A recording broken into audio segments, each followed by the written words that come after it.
Issegna.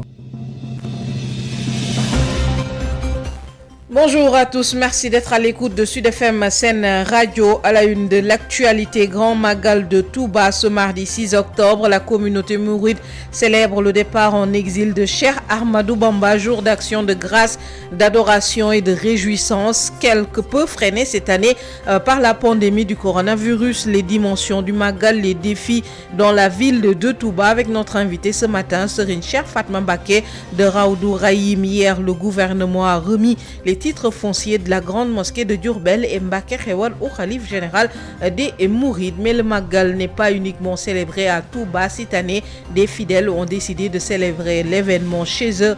Les raisons à suivre dans le reportage de Denisia Sambou. Affaire Terme Sud Comico, la direction de l'information et des relations publiques des armées, la DIRPA, clarifie à nouveau ce dossier ne souffre d'aucune contestation. Sur les lieux, l'armée veille, l'accès est limité. Puis nous irons au Mali où le gouvernement de transition est effectif depuis hier avec une équipe de 25 membres, mais la clé de répartition est inéquitable. Nous aurons les précisions de notre correspondant à Bamako, Sori Ibrahim Maïga. L'actualité internationale et puis notre rubrique Sud Éducation comme tous les mardis pour compléter nos différentes éditions mises en onde par Alsan Wad. Les titres en wolof. El Hadj Malick Ndiaye, asalaamaaleykum. waaleykum salaam wa rahmatullahi taala wa barakatuh. Asalaamaaleykum mbokku déglukat yi di gën a fës ci xibaar yi fas yéene nañ ko faram-fàccee bokk na ci nag lu jëm ci wàllu màggalu Touba gi yemook tey jii juróom benn fan ci weeru octobre ñuy màggal nag départ en exil lu Cheikh Ahmadou Bamba mu nekk nag bés boo xam ne kat dañ ci sant yàlla bu baax a baax itam di ci jaamu yàlla ak tamit lu lépp loo xam ne jëm nag li ci war ci wàllu bés boobu dañ koy màggal ci waxtu boo xam ne kat mbas daf fi am waaye tamit dimension màggal gi di wàllu li ñuy xaar ci Touba ak défi yi ni mel nañ dara sax ki nga xam moo nekk nag Serigne Cheikh Fatma Mbacké bu Raoudou Rahim moom moo nekk suñu ganu kër ci xibaar yi ba tey démb nag gouvernement bi jox na titre officiel titre foncier bu grande mosquée bu Touba ak tamit bu Mbacké Xewar jox na ko xalifa général kulli murid waaye màggal gi nekk rek ci Ndakaaru ñu ci ca Touba am dañ ko amal nag yeneen dëkk nañ ci ànd Denisia Sambou ñu wax ci mbirum Terme Sud ak Comico direction de l'information des relations publiques des armées nag indi na ci gën a indi ay leeral lañ jël sax ki nga xam ne moo ko jiite ci xibaar yi ñëw yéen tam ci xibaar bi ci ak tamit ca Mali li nga xam ne rek mooy gouvernement transition bi nag démbul lañ effectif na ñaar fukki membre ak juróom ñoo ci nekk loolu moo gën a fës ci xibaar nañ ci def incha allah rabbi bu juróom-ñaari waxtu ci lay doon ñu bàyyi nag programme 98.5.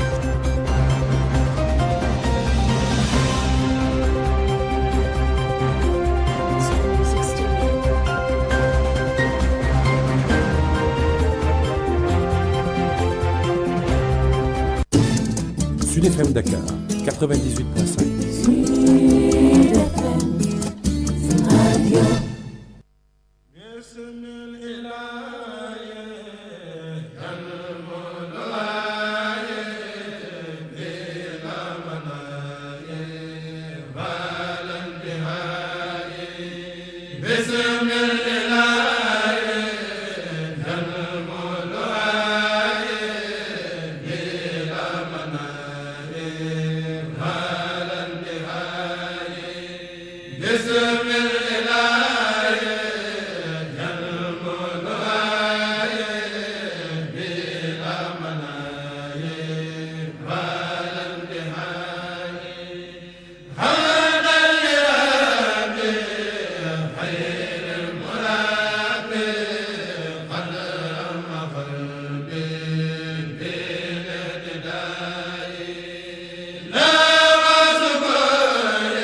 mairie de Sandiara, FONGIP et également IMSEC pour prendre pour relever ensemble ce défi. Dans un an, Sandiara va maintenant avoir besoin de finances beaucoup plus importantes. Nous allons mettre à la disposition de la population, en rapport avec l'IMSEC et le FONGIP, un fonds de 500 millions pour permettre à tous les jeunes, toutes les femmes, tout le secteur privé local de pouvoir bénéficier d'un financement qui lui permettra maintenant de pouvoir développer ses activités. C'est tout pour aujourd'hui. Rendez-vous demain pour un autre journal de l'économie. La B6, Banque internationale pour le commerce et l'industrie du Sénégal. La B6, la banque d'un monde qui change, vous a offert le journal de l'économie.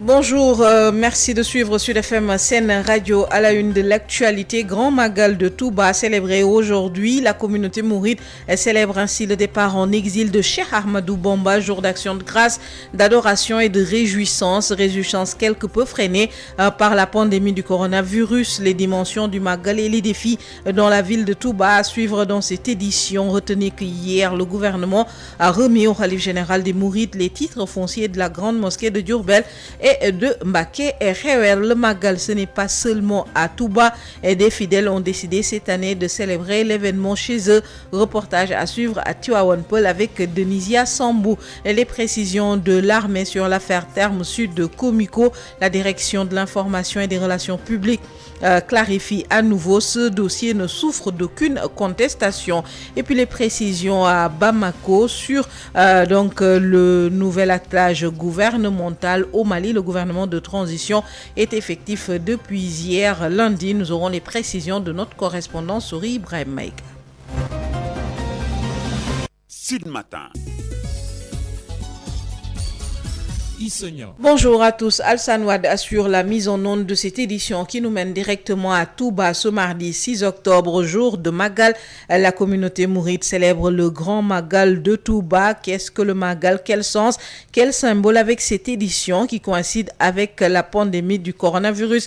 Voici les précisions de Serigne Cheikh Fatma Mbacké de Raoudou Rayahin. Il répond aux questions de Amadou Moustapha Dia. Le Magal a plusieurs sens, a plusieurs dimensions. La première dimension, le premier sens du Magal, à mon avis, est que le Magal est un jour d'action de grâce. Puisque le Cheikh Ahmadou Bamba, quand il instituait le Magal, il avait dit que c'est ce jour-là que Allah m'a accordé tous les bienfaits qu'il m'a accordés. Donc, je fais appel à tous ceux qui se réjouissent de mon bonheur de célébrer avec moi ce jour-là pour rendre grâce à Allah par rapport aux bienfaits qu'il nous a accordés. Le Magal donc c'est une action d'adoration d'Allah puisque rendre grâce à Dieu c'est adorer Dieu. C'est une forme d'adoration exceptionnelle. Donc le Magal a ce premier sens d'adoration d'Allah par le fait de rendre grâce à Dieu. Mais le Magal également a un sens de fête. Le Magal a une dimension festive puisque c'est un jour de fête. Le Magal, c'est également de réjouissance.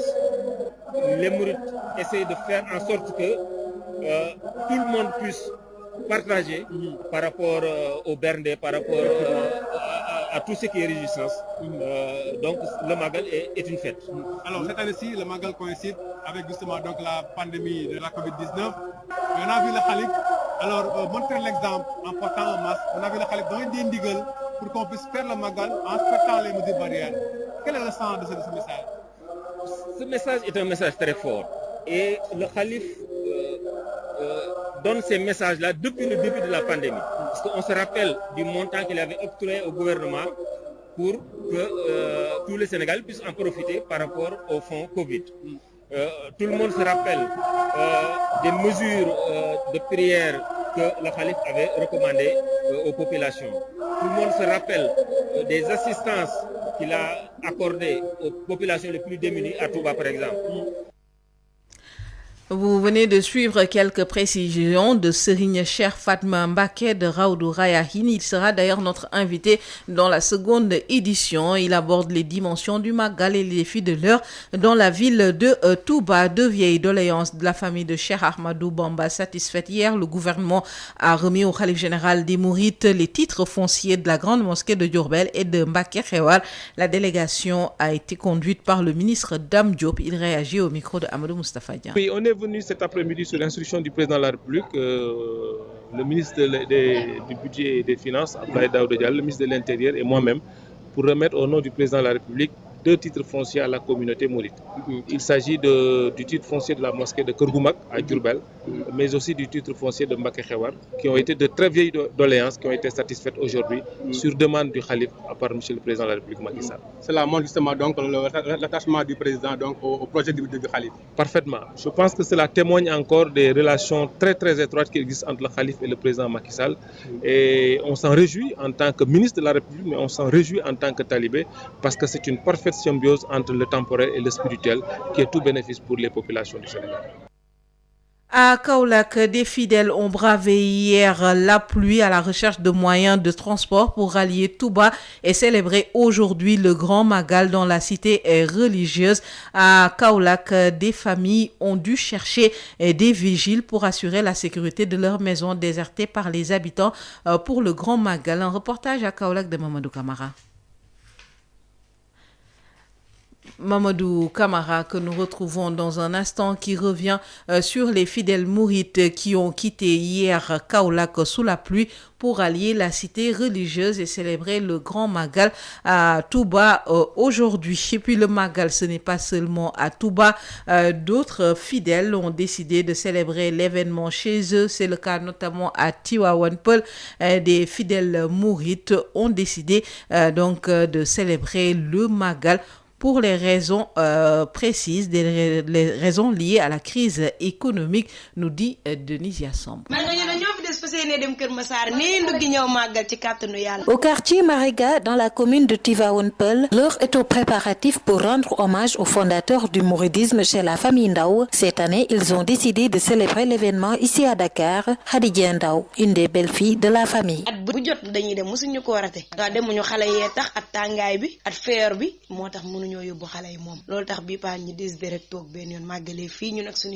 Cette fois-ci, plusieurs amis de leur mari ont décidé de passer l'événement chez eux. Khadi et Alimatou Seck, sa co-épouse, ne veulent rien laisser en rade.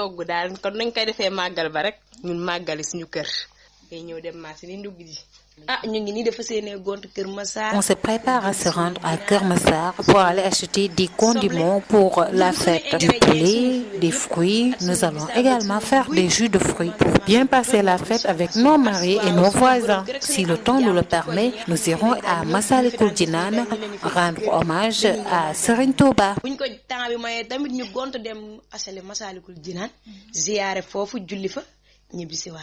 Mère de famille, Ouminia a préféré rester surveiller la maison et laisser les enfants y aller. Elle a également célébré le Magal à sa façon.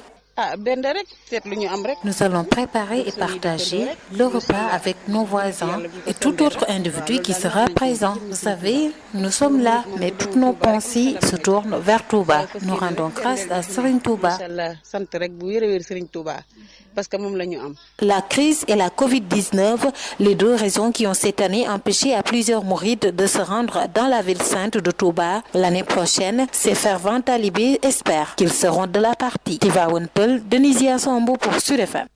Denisia Sambou, parlons de l'affaire Terme Sud contre Comico. La direction de l'information et des relations publiques des armées, la DIRPA, clarifie à nouveau. La justice a tranché en faveur de la Comico et parmi les 79 familles délogées, 26 ont déjà leur propre maison et l'ont donnée à location. La DIRPA apporte ses précisions dans l'affaire Terme Sud par le biais du colonel Matar Diop qui s'explique au micro de Birama Ndiaye.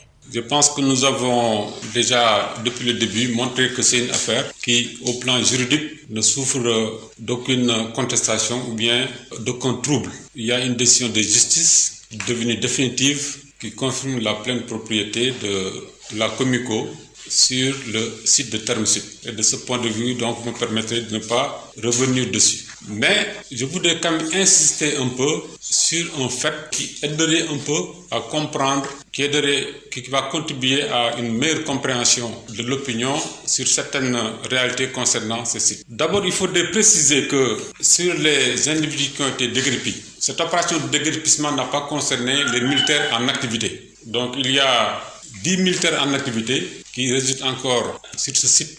C'est le droit le plus absolu parce que le militaire doit être logé. Donc les opérations de déguerpissement n'ont pas concerné ces familles. Seules les familles, en tout cas les militaires à la retraite, ont fait l'objet de déguerpissement. Maintenant, ce que je voulais également ajouter, c'est que parmi ces 79 familles, nous avons 26 d'entre eux, 26 parmi ces personnes qui disposent de logements dans les différents programmes de la Comico. Ça veut dire qu'ils ont des logements dans les différents programmes de la Comico, que ce soit déjà à Terme Sud. Parmi ces familles, il y a 3 qui ont des maisons juste en face à la cité Comico, qui ont loué ces maisons et qui s'agrippent au domaine militaire. Ces terrains qui, je le rappelle, que la Comico a acheté pour continuer ces programmes au profit d'autres membres de la communauté militaire. D'autres sont titulaires de domicile au niveau du lotissement de Yeumbeul.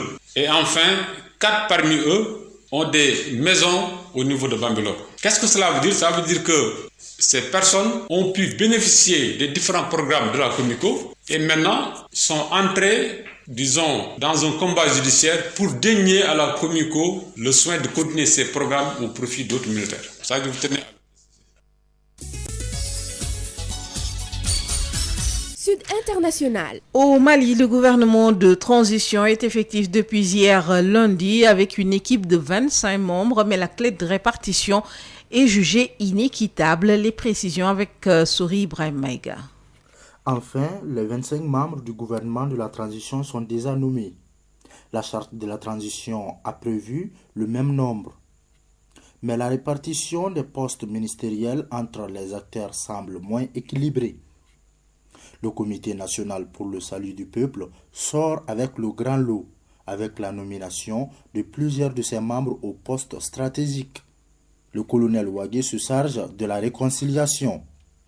Le deuxième vice-président du comité militaire, Sadio Kamara, prend les rênes de la défense. Le troisième vice-président de la junte, colonel Modibo Koné, est nommé ministre de la Sécurité et de la Protection civile.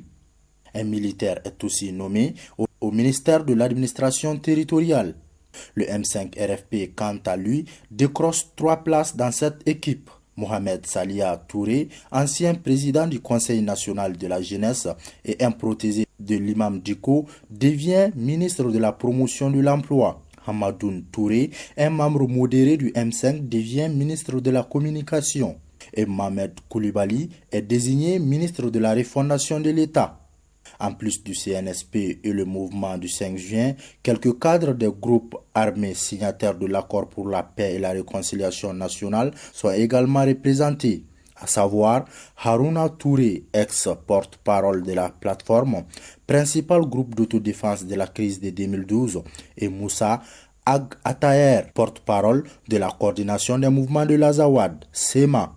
Ils occupent respectivement le ministère du Travail, de la fonction publique, porte-parole du gouvernement et le ministère de la Jeunesse et des Sports. Le ministre des Maliens de l'extérieur et de l'intégration africaine, Alhamdou Ilien, est également proche de la plateforme. Les autres restants sont tous des technocrates. Même si le nouveau gouvernement respecte la taille recommandée par les conclusions des concertations nationales, force est de reconnaître la violation de la loi 052 du 18 décembre 2015 portant promotion du genre dans les postes nominatifs et électifs. Cette loi prévoit un quota de 30% au genre dans les postes indiqués. Sur 25 membres, l'équipe gouvernementale ne comporte que 4 femmes, soit 16%. Souri Ibrahim Maïga, Bamako, Sud FM. Fin de cette première édition. Merci de l'avoir suivi. Alsan Wade a assuré la mise en onde. Elhadj Malick Ndiaye s'installe pour le journal en Wolof.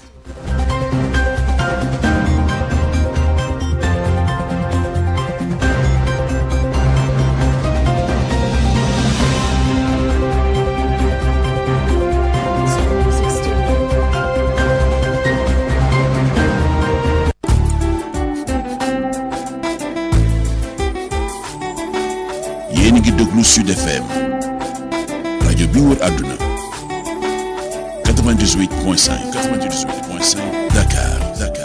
Sud FM. Il est 7 heures.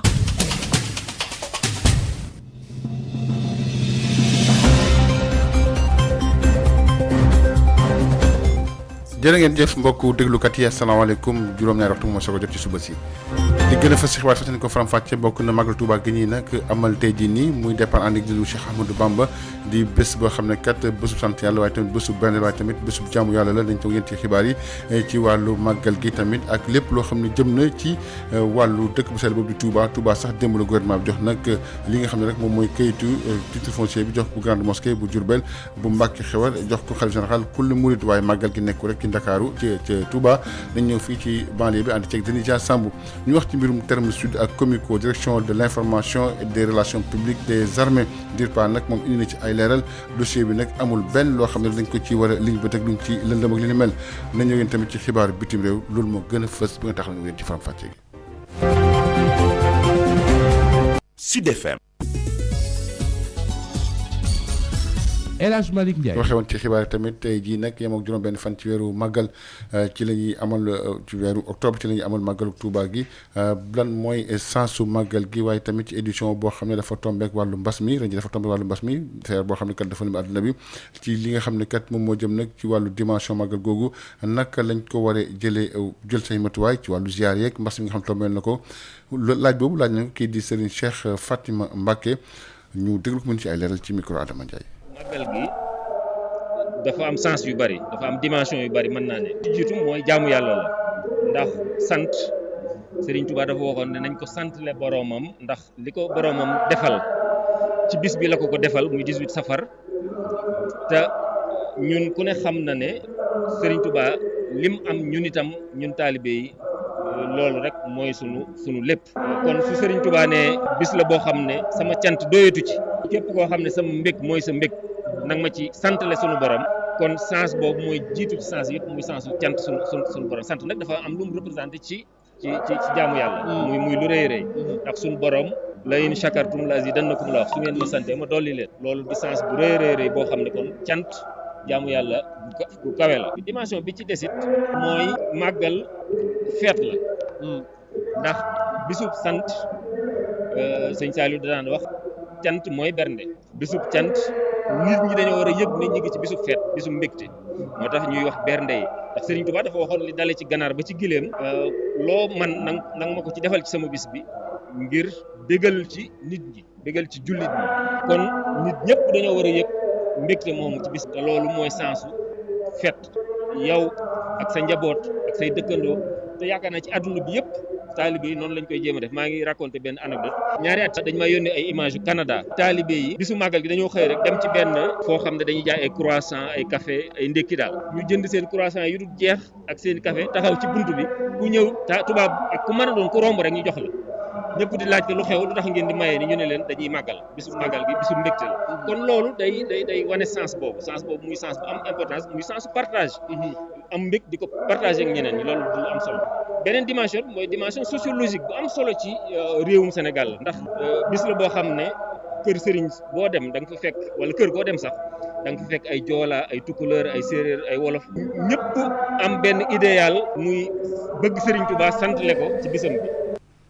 moom sax moo nar nekk suñu ganu kër ci Tatal Xibaar ñu wax tamit ay loo xam ne kat yàgg nañ koo laaj am na maanaam nag jël titre foncier yi grande mosquée bu Diourbel te mu Mbàkke Xewar démb nag lañ ko jox général kullu murit ki ko jox moo nekk ministre Dame Diop moom moo jiitoon délégation bi ñu déglu ko ci micro Adama Ndiaye. président Macky Sall day delloo njukkal sëñ Mountakha Bachir parce que ñëpp dégg nañ woote bi mu def ci màggal gi seede yu rafet yi kàddu yu rafet yi nga xam ni moom la jëlee ci xolam jébbal ko président Macky Sall donc loolu moo tax président Macky Sall président de tous les Sénégalais fas yéene aussi kem kattan delloo njukkal sëriñ bi ndax sëriñ bi xam na ne taalibe yi la fi nekkal dëkk bi la fi nekkal moo tax lépp lu yitteem président taxaw ci donc jàpp naa ne tey beneen marque de confiance la mu dajale ñu nañ ñëw jébbalaat ko siyaaram ak cantam. tànk lan la woon. tànk jébbal sëriñ bi sëriñ Mountakha Bachir ci turu président Macky Sall ñaari titre foncier yi nga xam ne yitte sëriñ bi la woon bu kër gu mag ci njaareem ci jumaa ji mais ak boo Mbàkke Xewar loolu nag nekkoon yitte sëriñ bi président yebal ñu pour ñu jébal ko moom lañ ko doon. ca Kaolack nag donte démb taw na ci ngoon si nag nit ñi doon def seen kéemtalaay kàttan ngir dem ci dëkk bu sell boobu di Touba bëggoon nañ jël seen matuwaay yëpp lenn rek moo leen soxal dem Touba fekk lu màggal ki dañ ci ànd kii di Mamadou Camara. altine bi ci ngoon boori ñetti waxtu taw na fii ci biir Kaolack donte sax taw na waaye ñenn ñoo xam ne ñi ay taalibe murit lañ wala ñoo xam ne ñi tamit bëgg nañoo dem fekkee ji màggal bi ñenn ñi sax dañoo xuus ndox mi ñenn ñi tawte rawatina fii nga xam ne moom mooy ca boori penc Serigne Bassirou Mbacké nga xam ne bis yaa ngi fa taxaw pour yóbbu ñi nga xam ne ñoom ñooy war a dem Touba yenn quartier yi fu mel ni Boustaan Saara Njugaar yi ak ci marché central bu Kaolack tamit foofu tàmbale na yaraax ndax taalibe yu bari jóge nañ fii dem Touba yenn borom kër yi sax ñoom noo def ñu fekkee màggal bi looloo tax nag ñu génnee xaalis bu takku daldi wut ay ndaw wala ñenn ñoo xam ne ñi dañooy yëngu ci wàllu kaaraange fay leen pour ñu garder leen seeni kër ba ñuy jóge Touba ay waxtu yu néew nag moom moo des màggal Kaolack nag li ñu seetlu yenn mbedd yi ak yenn quartier yi daanaka nit ñu bari jóge nañ fa dem Touba. Kaolack Mamadou Camara Sud FM. Mamadou Camara màggal googu nag donte Touba lay amee am na ñoo xam ne nag jotu ñoo dem ren jii nii rawatina fii ci Ndakaaru dañ ci ànd ak di Dindi Samb. man nga ñu ne ñoo fi des fas yéene dem Kër Massar nii nduggi ñëw màggal ci kàttanu yàlla. ca quartier Mariga nekk ci commune Tivaouane Peulh ca famille Ndaw ñu ngi waajal jamono ji nag delloo njukkal fondateur mouridisme Serigne Touba ren ji la dañoo décidé màggalee xew-xew bi fii ci Ndakaaru Khady Dieng Ndaw kenn la ci ñuy sëy ci famille bi. at bu jot dañuy dem mosuñu ko rate waaw demuñu xale yee tax at tàngaay bi at feer bi moo tax mënuñoo yóbbu xale yi moom loolu tax bi paan ñi décidé rek toog benn yoon màggalee fii ñu nag suñuy borom kër. ren ji ñu bari ci seeni xaritu jëkkër dañoo fas yéene ñëw màggalee seeni kër Khady ak Alimatu Seck wujju peccoor gam nen dara du sedd. togg daal kon nañ koy defee màggal ba rek ñun màggali suñu kër day ñëw dem marché ni ndugg ji. ñu ngi nii dafa seenee gont Kër Massar dem jëndi suñuy ginaar suñuy soble ndugg suñuy ingrédients ak suñuy fruits yëpp at suñuy bisaab ak suñuy buy ñëw màggal gu toj moom incha allah suba. at waaw suñuy borom kër rek suñuy am di jàmm ci koñ bi ñi nga xam ne fii lañ daan ñëw bu ñu fi daan des ñu leen di fekk ci kër gi dañuy ñëw màggal ak ñoom. buñ ko temps bi mayee tamit ñu gont dem asale Masaalikul Jinaan ziyaare foofu julli fa ñibbisiwaat. mu di njabootu Oumy dafa daal di préféré ren ji toog surveiller kër gi bàyyi xale yi dem waaye tamit nee na dina ko màggal façon benn rek seet lu ñu am rek togg jox suñuy dëkkandoo rek macha allah ak jullitu yàlla bu mu fa tombee rek. waaw loolu daal nar nañ ko moom ci jëmmi sëñ Touba. xam nga murit moom bu demul Touba rek am xelam a nga ca waaye fas yéene rek berndeel ñi fi ne macha allah sant rek bu wér a wér sëriñ Touba parce que moom la ñu am. ñàkk koom ak feebaru coronavirus ñaari mbir yi nga xam ne tere nañu ñu bari ren ci ñu dem ci Touba waaye taalibe yi di xamle ne fii ak déwén nag fas yéene nañoo bokk bu soobee yàlla ci ñi fay teew déwén. Tivaouane Peulh Denisia Samb pour Sud FM. Sud FM di ab lëkkaloo ci njëriñu askan wi. ñu wax ci mbirum terme sud ak Comico direction de l'information et des relations publiques des armées nag moom indi na ci ay leeral nee na kat yoon dafa jox dëgg Comico te tamit ci juróom-ñaar fukk ak juróom-ñeenti njaboot yi nga xam ne kat lañ fa jëlee ñaar fukk ak juróom-benn ñoom am nañ seen ay këru bopp waaye dañ ko mujj luyee dir pa tamit indi ay leeral ci li nga xam ne kat moo jëm ci mbirum terme sud ak ki nga xamoon ne colonel Mokhtar Diop moo jiite dir pa ñu déglu ko mu ci ay leeral ci micro Birama Ndiaye. dama bëggoon ñu bokk ay documents. am na ay information yoo xam ne bu ñu ko jotee kam dina tax askan bi gën a xam lan moo wundu problème bi ñuy wax léegi problème Comico. dama bëggoon aussi fàttali ko ne que ci dossier boobu quartier musul jéem a disons def violence deful ci kanam jiitalul doole pour régler ko quoi. li xoon mooy ne que dafa amoon ay militaires yoo xam ne bi ñu liggéey dañ leen joxoon ay kër ñu dëkk ci. bi ñu libéré ñu bañ ñu ne duñ dem après ñu daal di def ay démarches tout ça ñu ne ñoom nañ leen jox terrain parce que ñoom ñoo fa dëkkoon et comme état bi dafay joxe ne leen ko jox. donc entre temps Comico bi nga xam ne dafa ne benn kuréel boo xam ne soldat ku nekk quartier mu nga ci bokk pour am kër Comico dafay ut ay programme partout bu si rek Dakar rek ay Thiès partout dafay ut ay parcelles di tabax di ko jox soldats yi ci njëg boo xam ne bu doon Comico ñu bari duñu am kër. donc Comico entre temps ñu jënd terrain boobu ci état bi bu ñu ko jëndee depuis 2008 lañ ko jënd bi ko jëndee ñoo gaa yooyu seen collectif bi ñu attaqué Comico devant la justice ñu ne pour que yoon nii la le contrat boobu yoon ñu yëg di wàcc ba yoon jox dëgg Comico ne leen lii yéen a ko moom jël ngeen ko ci anam bu amul benn werante mun ngeen jël seen alal léegi loolu bi mu amee ñoom ñu attaqué waat mais daal li am solo mooy ne ko yoon jox na définitivement terrain yooyu Comico léegi loolu bi mu amee Comico jël huissier également ne leen na ngeen génn donc loolu moo andi déguerpissement yi da ngeen xam ne affaire depuis 2008 la et puis ñeen war naa leen sànq benn këyit ñoom ñëpp signé nañ ko jël nañ décision boobu et que war nañu génn ñoom ñëpp signé nañ ko donc mu ngi nii ñoom ñëpp signé nañ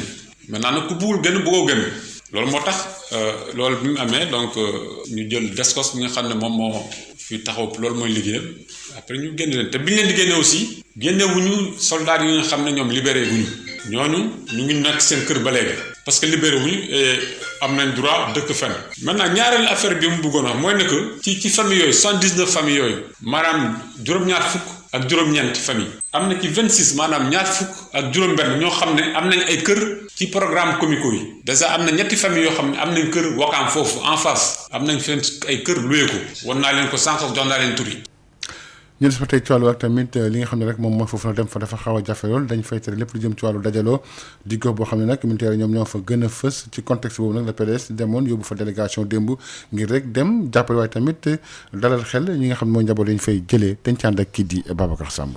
doxub nemeeku bi ñu ngi ko daal di amale ci bërëb bi nga xamante ni jamono ji ay soldats ñoo fa daal di fees dell dugg beex génn bi ñu daal di koy wàññi bu baax bépp ndaje ñu daal di ko fay gàntal. boucler sax cité bi def ko état de siège boo bëggee dugg ci biir cité bi sax ñu ne la doo fi dugg. Terme Sud nekk itam ci naqaraw tiis ndaxte kenn ci ñoom dafa daal di génn àdduna. démb ci guddi am na ci koo xam ne bokkoon ci sinistré yi tey wàññeeku na bi bésu déguerpissement bi amee bi ñuy déloger nit ñi ñëw nañ ba këram di ko déloger fekk nañ fi famille yam mu nekk dans un état piteux famille yam xataraayu bañ ne du dem. mu di jafe-jafe yu metti lool juróom-ñaar fukk ak juróom-ñeenti njaboot militaire à la retraite yi ñu daal di génn di ko daal di dund. am nañu naqari. njaboot yooyu la jamono ji daal di toog ci bawum njaxare ndaw sile borom këram ba léegi mu ngi ci l'armée bi. moom bat santé la nekk nag waaw bat santé la nekk. li ni mel teewul ne daal di ne bokk ci ñu daal di génn. yow mii nekk en tenue en activité ñu génne sa tenue génne say galon sànni ko ci biti ak sa jaboot foog naa loolu ku ñu dagg sa siddi sa yaram yëngu. borom këram googule sax daal di wuy ji aw convocation. tey prévote moo ko woo dama demee direct ñu woo ko ñu ne ko mine de rien 20 jours bind na la ko pour nga tëdd ma ne ko demal ñu déglu la. ba tax na mu di artu ne su maywul dinañ ko daal di dégg. bu ma déggul dara wala ma woo ko jotuma ko demee première heure maa ngi tës. lu metti njaboot yooyu la di ko daal di dund rawatina ndaw sile nga xamante ni doomi Maroc la moom ak njabootam daal di nañuy bokk itam ci ñu ñu jot a génn. J'étais adjudant de l'armée de l'air. J'ai laissé mon travail, je suis venue au premier jour. Tant que quelqu'un me parle de Sénégal, j'ai dit il n'y a pas de problème.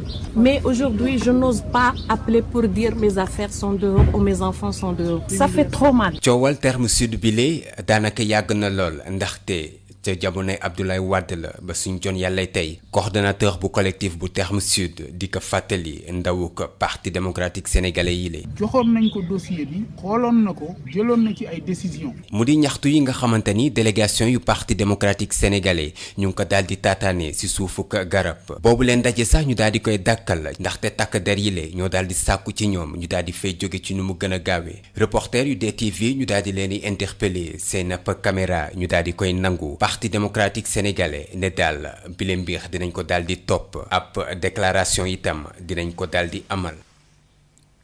Babacar Samb ñu wax ci wàllu ndox mi ñàkkum ndox mi xam ne war na gën a am war nañu am ci Dakar nag ci démb ci guddi ak tamit li ko wër ñu jàpp li ko war rek moom muy liggéey nga xam ne kat ñu ngi koy def ngir rek sécurisation lépp lu jëm nag ci wàllu point B bi nga xam ne nag moom mooy gën a alimenté tax Dakar am ndox Sen'Eau nag moom di ci indi ay leeral Jéeri Ba bokk directeur des opérations des territoires bu Sen'Eau ñu déglu ko ci micro Adama Ndione. dafa am ay liggéey yu ñuy def loolu moom mooy indi ay dog-dog ci ndox mi waaye du caage ne dañuy jóg couper ndox mi waaye dafa am ay liggéey yoo xam ne li ko tax a jóg moom mooy yokk ndëgër laay système bi def ay entretien yoo xam ne yu am solo la waaye at yëpp mënuñu ko woon def bi yoon nag ñu ne jot nañu def ko ndaxte am na fii ci tuyau yi benn boo xam ne wax dëgg yàlla ñi ngi doon sooxaale ak feebaram te it mën naa yàqu jamono ju nekk te su yàqoon te dina indi dog-dogu ndox bu gën a gudd ci biir Dakar donc dañuy profité ci màggal gi nga xam ne soxla ndox bi fii ci Dakar dina wàññeeku lool pour def liggéey boobu ba nga xam ne xëy na nit ñi duñ ko yëg kam nuñ ko naroon a yëgee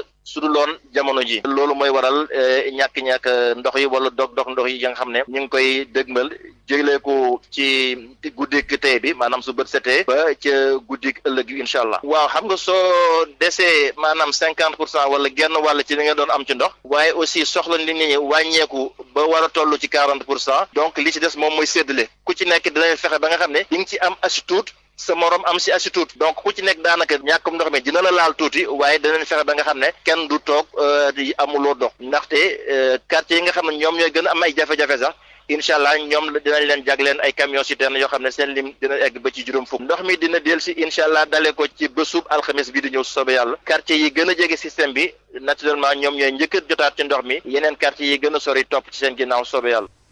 ñu wax ci ñaari agent xam ne nekk eaux et forêts yi nga xam ne dañ leen teg loxo yóbbu leen nag ci parquet bu Kédougou démb ci altine ji nee nañ kat dañoo am ay jafe-jafe ak opéra ñi nga xam ne ñoo ngi ci wàllu or bi fëy te nekk dëkkuñu fa ca Tonkento waaye tamit taal seen ay li nga xam moo nekk baraquement dañ ci ànd kii di Boubacar Tamba. ñaari agent eaux et forêts yu ñuy wax ni Sabodala la ñu liggéey la takk der yi teg loxo daal leen jalale altine ji parquet bu Kédougou ci xibaar yi ñu jot a taataan foofe ca Tenkoto mbir yaa ngi xewee arjuma ginnaaw ba ndaw eaux et forêts yooye amale ay jàppanteeg ay doxandem yi yëngu ci wàllu gasum urus ba tey ci xibaar yooye agent eaux et forêts yi yemuñu ci teg loxo seeni jumtuwaay waaye dañoo daal di taal seeni barab yu ñu dëkk mbir yi ni mel ñu ngi xewee ginnaaw bañ fiy séntu waa ministère des mines et de la géologie yaa fi wax a amal ab CRD naka alxamis gi jagleel ko anam yi ñu nar a dooraate yëngu-yëngu yi ci wàllu gasum urus ma ñu bëri di xaar ginnaaw ay bakkan yu xot ren ji ci Tenkoto moome ndax suuf suy màbb borom dëkk bekk kenn ci waa dëkk may yëngu ci wàllu exploitation semi mécanisée wax nañoo daje fa mbaxane doone benn ndax plainte bu dox seen diggante Boubacar Tamba doon cay jokkoo fii ci Kédougou rajo Sud FM. ci bitim réew ci tënk rek ak Mali gouvernement bi transition bi nag xam nañ ko démb la génn juróomi fan ci weeru octobre ak tamit équipe boo xam toll na ci ñaar fukki membre ak juróom waaye nag li nga xam ne kat lañ ko séddale ak responsabilité nag maanaam dafa mel ni yemul ndaxte kat CNSP ak tamit SEMA bi nga xam ne nag ñoom ñoo regroupe mouvement armé yi ñoom kat ñoom ñoo ci gën a fës mouvement gouvernement bi waaye tamit M5 moom ñetti baat la ci am àndigoon ca ak ki nga xam ne Sow Ibrahima Mayde ci xibaaru nasaraan yi di sant gën a baax Alassane Wade bi nekkoon ci wàllu xarala gi ci kàddu gi El Hadji Malick Ndiaye amoon nañu fi ngeen di dellusiwaat incha allah bu neexee yàlla bu juróom ñetti waxtu jotee la doon 7h30 Adja Issa Niang ci deuxième édition Sud Matin jaa ngeen jëf.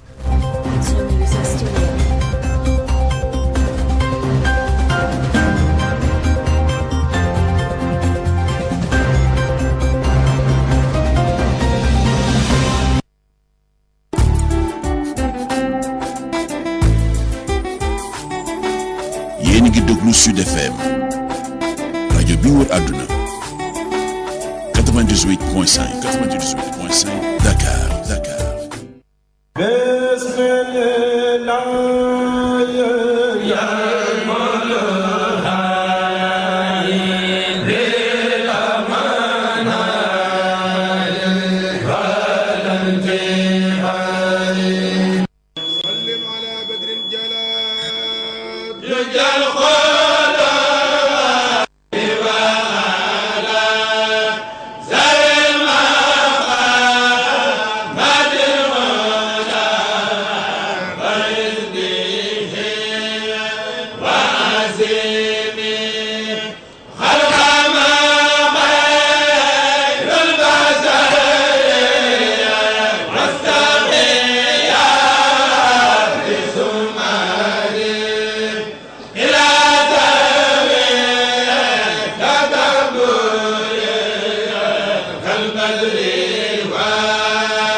Sud FM.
Sud FM.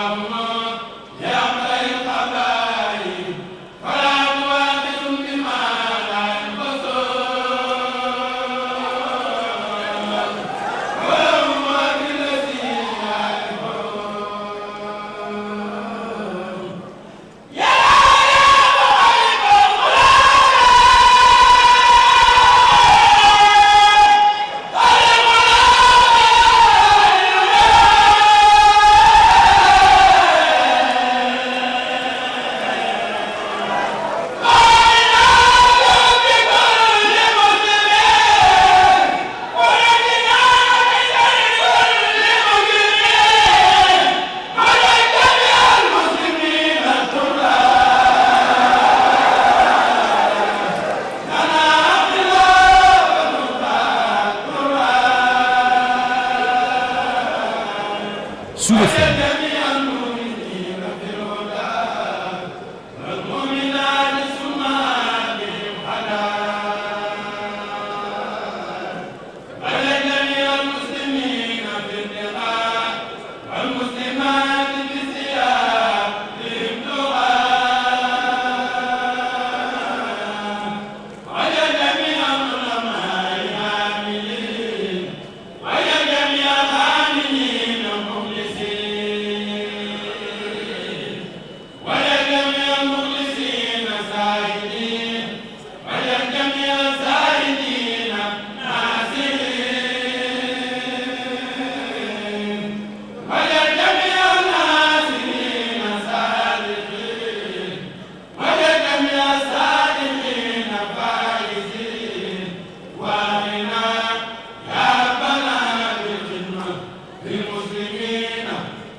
Sud FM.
que vous soyez à travers le monde, téléchargez l'application Sud FM Radio Sénégal pour écouter en direct ou en replay vos émissions préférées. L'appli Sud FM Radio Sénégal est disponible sur Android et Windows Phone. Sud FM, première radio privée du Sénégal.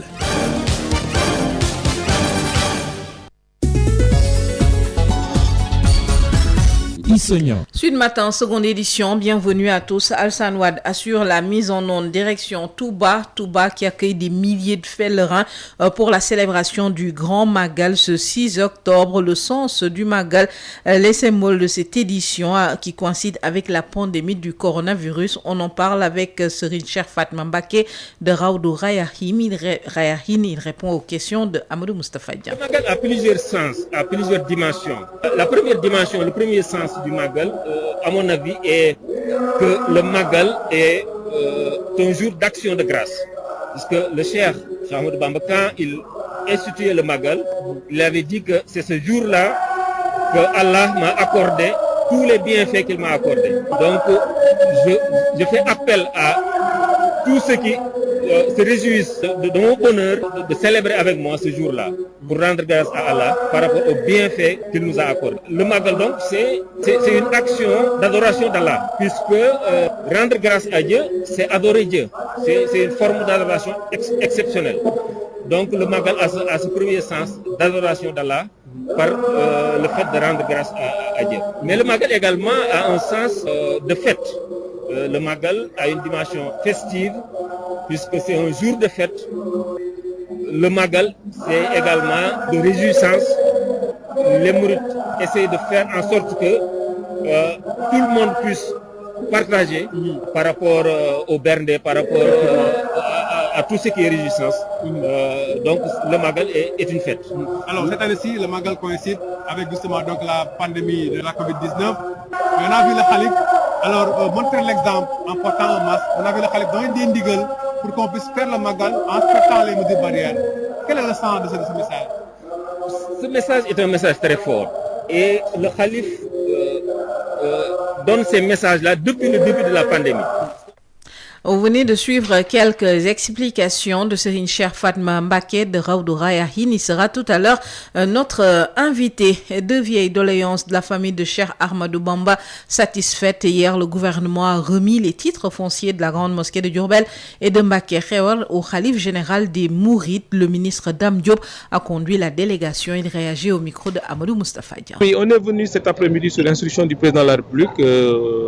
Le ministre du Budget et des Finances, Abdoulaye Daouda Diallo, le ministre de l'Intérieur et moi-même, pour remettre au nom du président de la République 2 titres fonciers à la communauté mouride. Il s'agit du titre foncier de la mosquée de Keur Goumak à Diourbel, mais aussi du titre foncier de Mbacké Xewar, qui ont été de très vieilles doléances qui ont été satisfaites aujourd'hui sur demande du Khalif par Monsieur le Président de la République Macky Sall. Cela montre justement donc l'attachement du président donc au projet du Khalif. Parfaitement. Je pense que cela témoigne encore des relations très très étroites qui existent entre le Khalif et le président Macky Sall.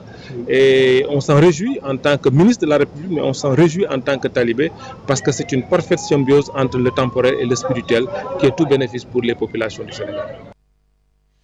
Le Magal, ce n'est pas seulement à Touba. Cette année, des familles ont décidé de célébrer l'événement sur place. C'est le cas à Tivaouane Peulh où des familles sont restées à Dakar à cause de la crise économique. Un reportage de Denis Assamba.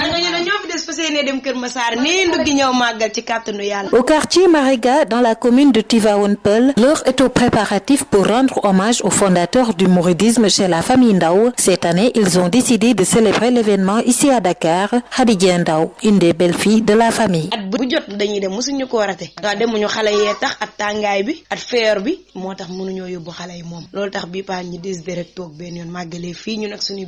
Cette fois-ci, plusieurs amis de leur mari ont décidé de passer l'événement chez eux. Khadi et Alimatou Seck, sa co-épouse, ne veulent rien laisser en rade.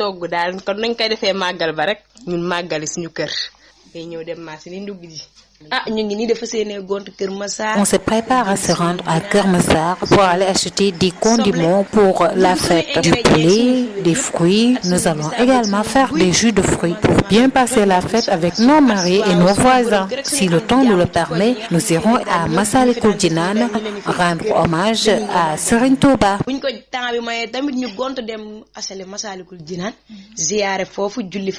ñibbisiwaat. Mère de famille, Ouminia a préféré rester surveiller la maison et laisser les enfants y aller. Elle a également célébré le Magal à sa façon. Nous allons préparer et partager le repas avec nos voisins et tout autre individu qui sera présent. Vous savez, nous sommes là, mais toutes nos pensées se tournent vers Touba. Nous rendons grâce à Serigne Touba.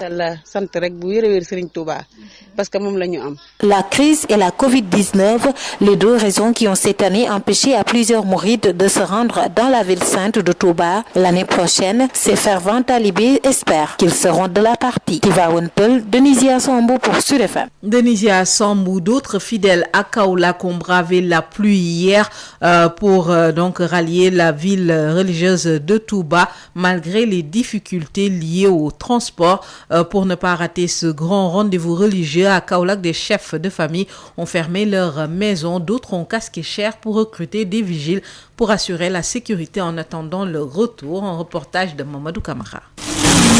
Ce lundi soir, il a encore plu à Kaolack et malgré ces fortes précipitations, des pèlerins sont massivement sortis sous la pluie pour chercher des moyens de transport afin de rallier la capitale du mouridisme. C'est le cas notamment au Penj Serigne Bassirou Mbacké de Touba Ndorong, le fief du mouridisme, dans d'autres quartiers comme Boussan, Sarandjougari entre autres, et au niveau du marché central de Kaolack également, les lieux sont presque vides. Pour ne pas rater le grand rendez-vous religieux de Touba, certains chefs de famille ont préféré sortir de l'argent et recruter des préposés à la sécurité ou des jeunes qui font office de vigile en attendant leur retour. À quelques heures de la célébration du Magal de Touba, presque toutes les rues de Kaolack sont vides.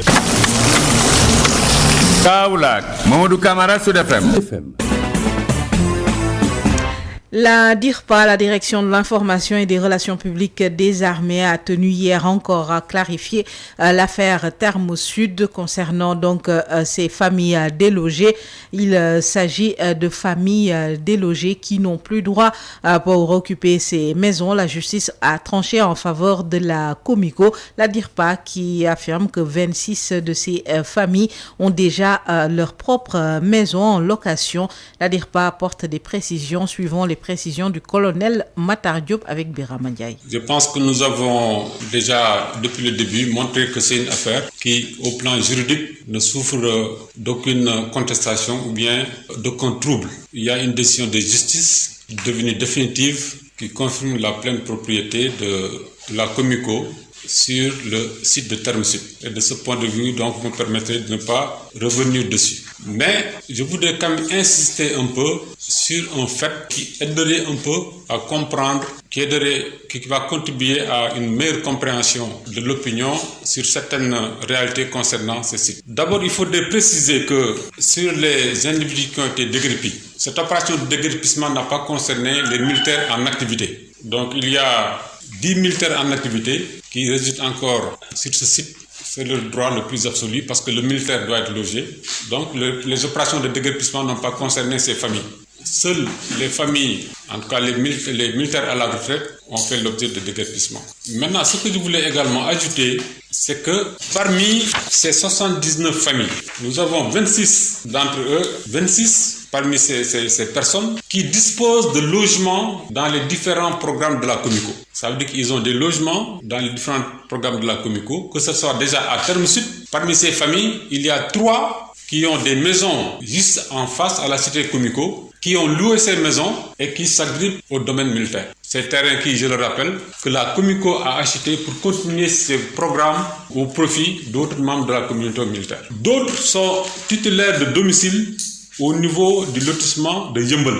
Et enfin, 4 parmi eux ont des maisons au niveau de Bambilor. Qu'est-ce que cela veut dire? Ça veut dire que ces personnes ont pu bénéficier des différents programmes de la Comico et maintenant sont entrées, disons, dans un combat judiciaire pour dénier à la Comico le soin de continuer ces programmes au profit d'autres militaires. Ça, vous tenez à le préciser. Les propos du colonel Matar Diop sont recueillis par Biram Ndiaye. Hier, les familles délogées ont obtenu l'appui du Parti démocratique sénégalais qui a envoyé sur place une délégation à Terme Sud fortement sous sécurité. Les rassemblements sont interdits, l'accès est également limité.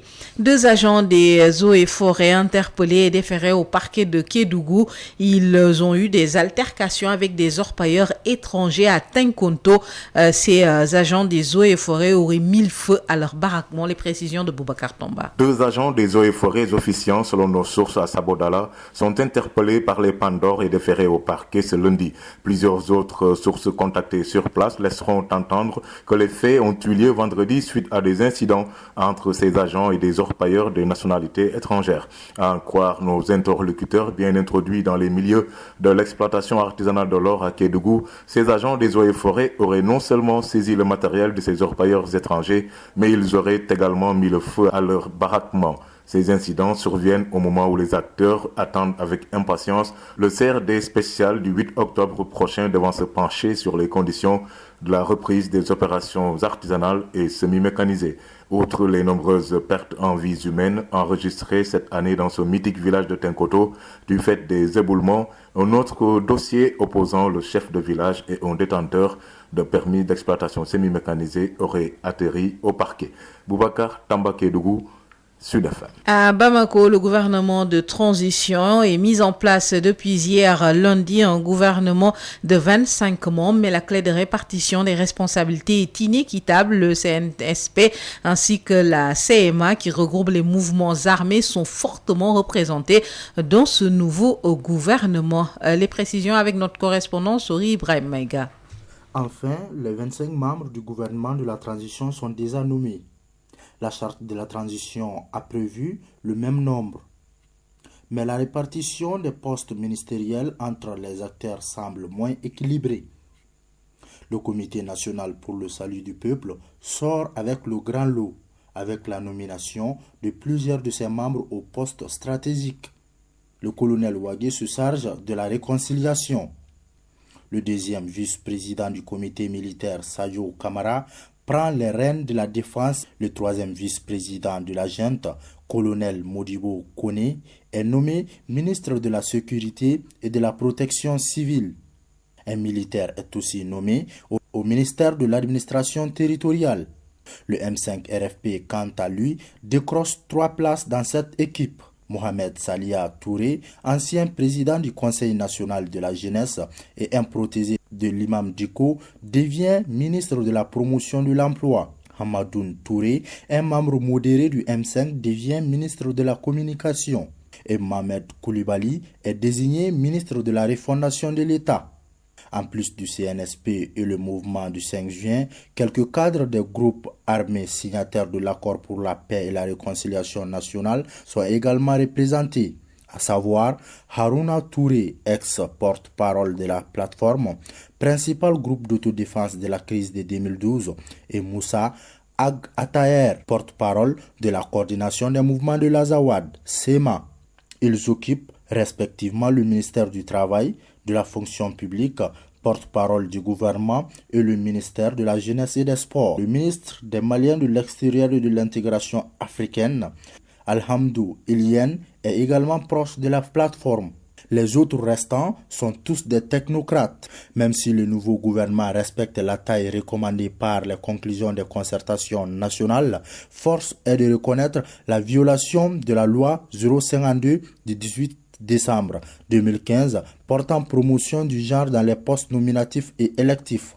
Cette loi prévoit un quota de 30% au genre dans les postes indiqués. Sur 25 membres, l'équipe gouvernementale ne comporte que 4 femmes, soit 16%. Sori Ibrahim Maïga, Bamako, Sud FM. Sud Matin, l'invité du jour. Grand Magal de Touba ce mardi 6 octobre. On parle du symbole de cette édition qui coïncide avec la pandémie du coronavirus, les dimensions du Magal, les défis de l'heure dans la cité religieuse. Serine Cher Fadma Mbake de Raoudou Rayahin est notre invité ce matin. Il répond aux questions de Amadou Moustapha Dian.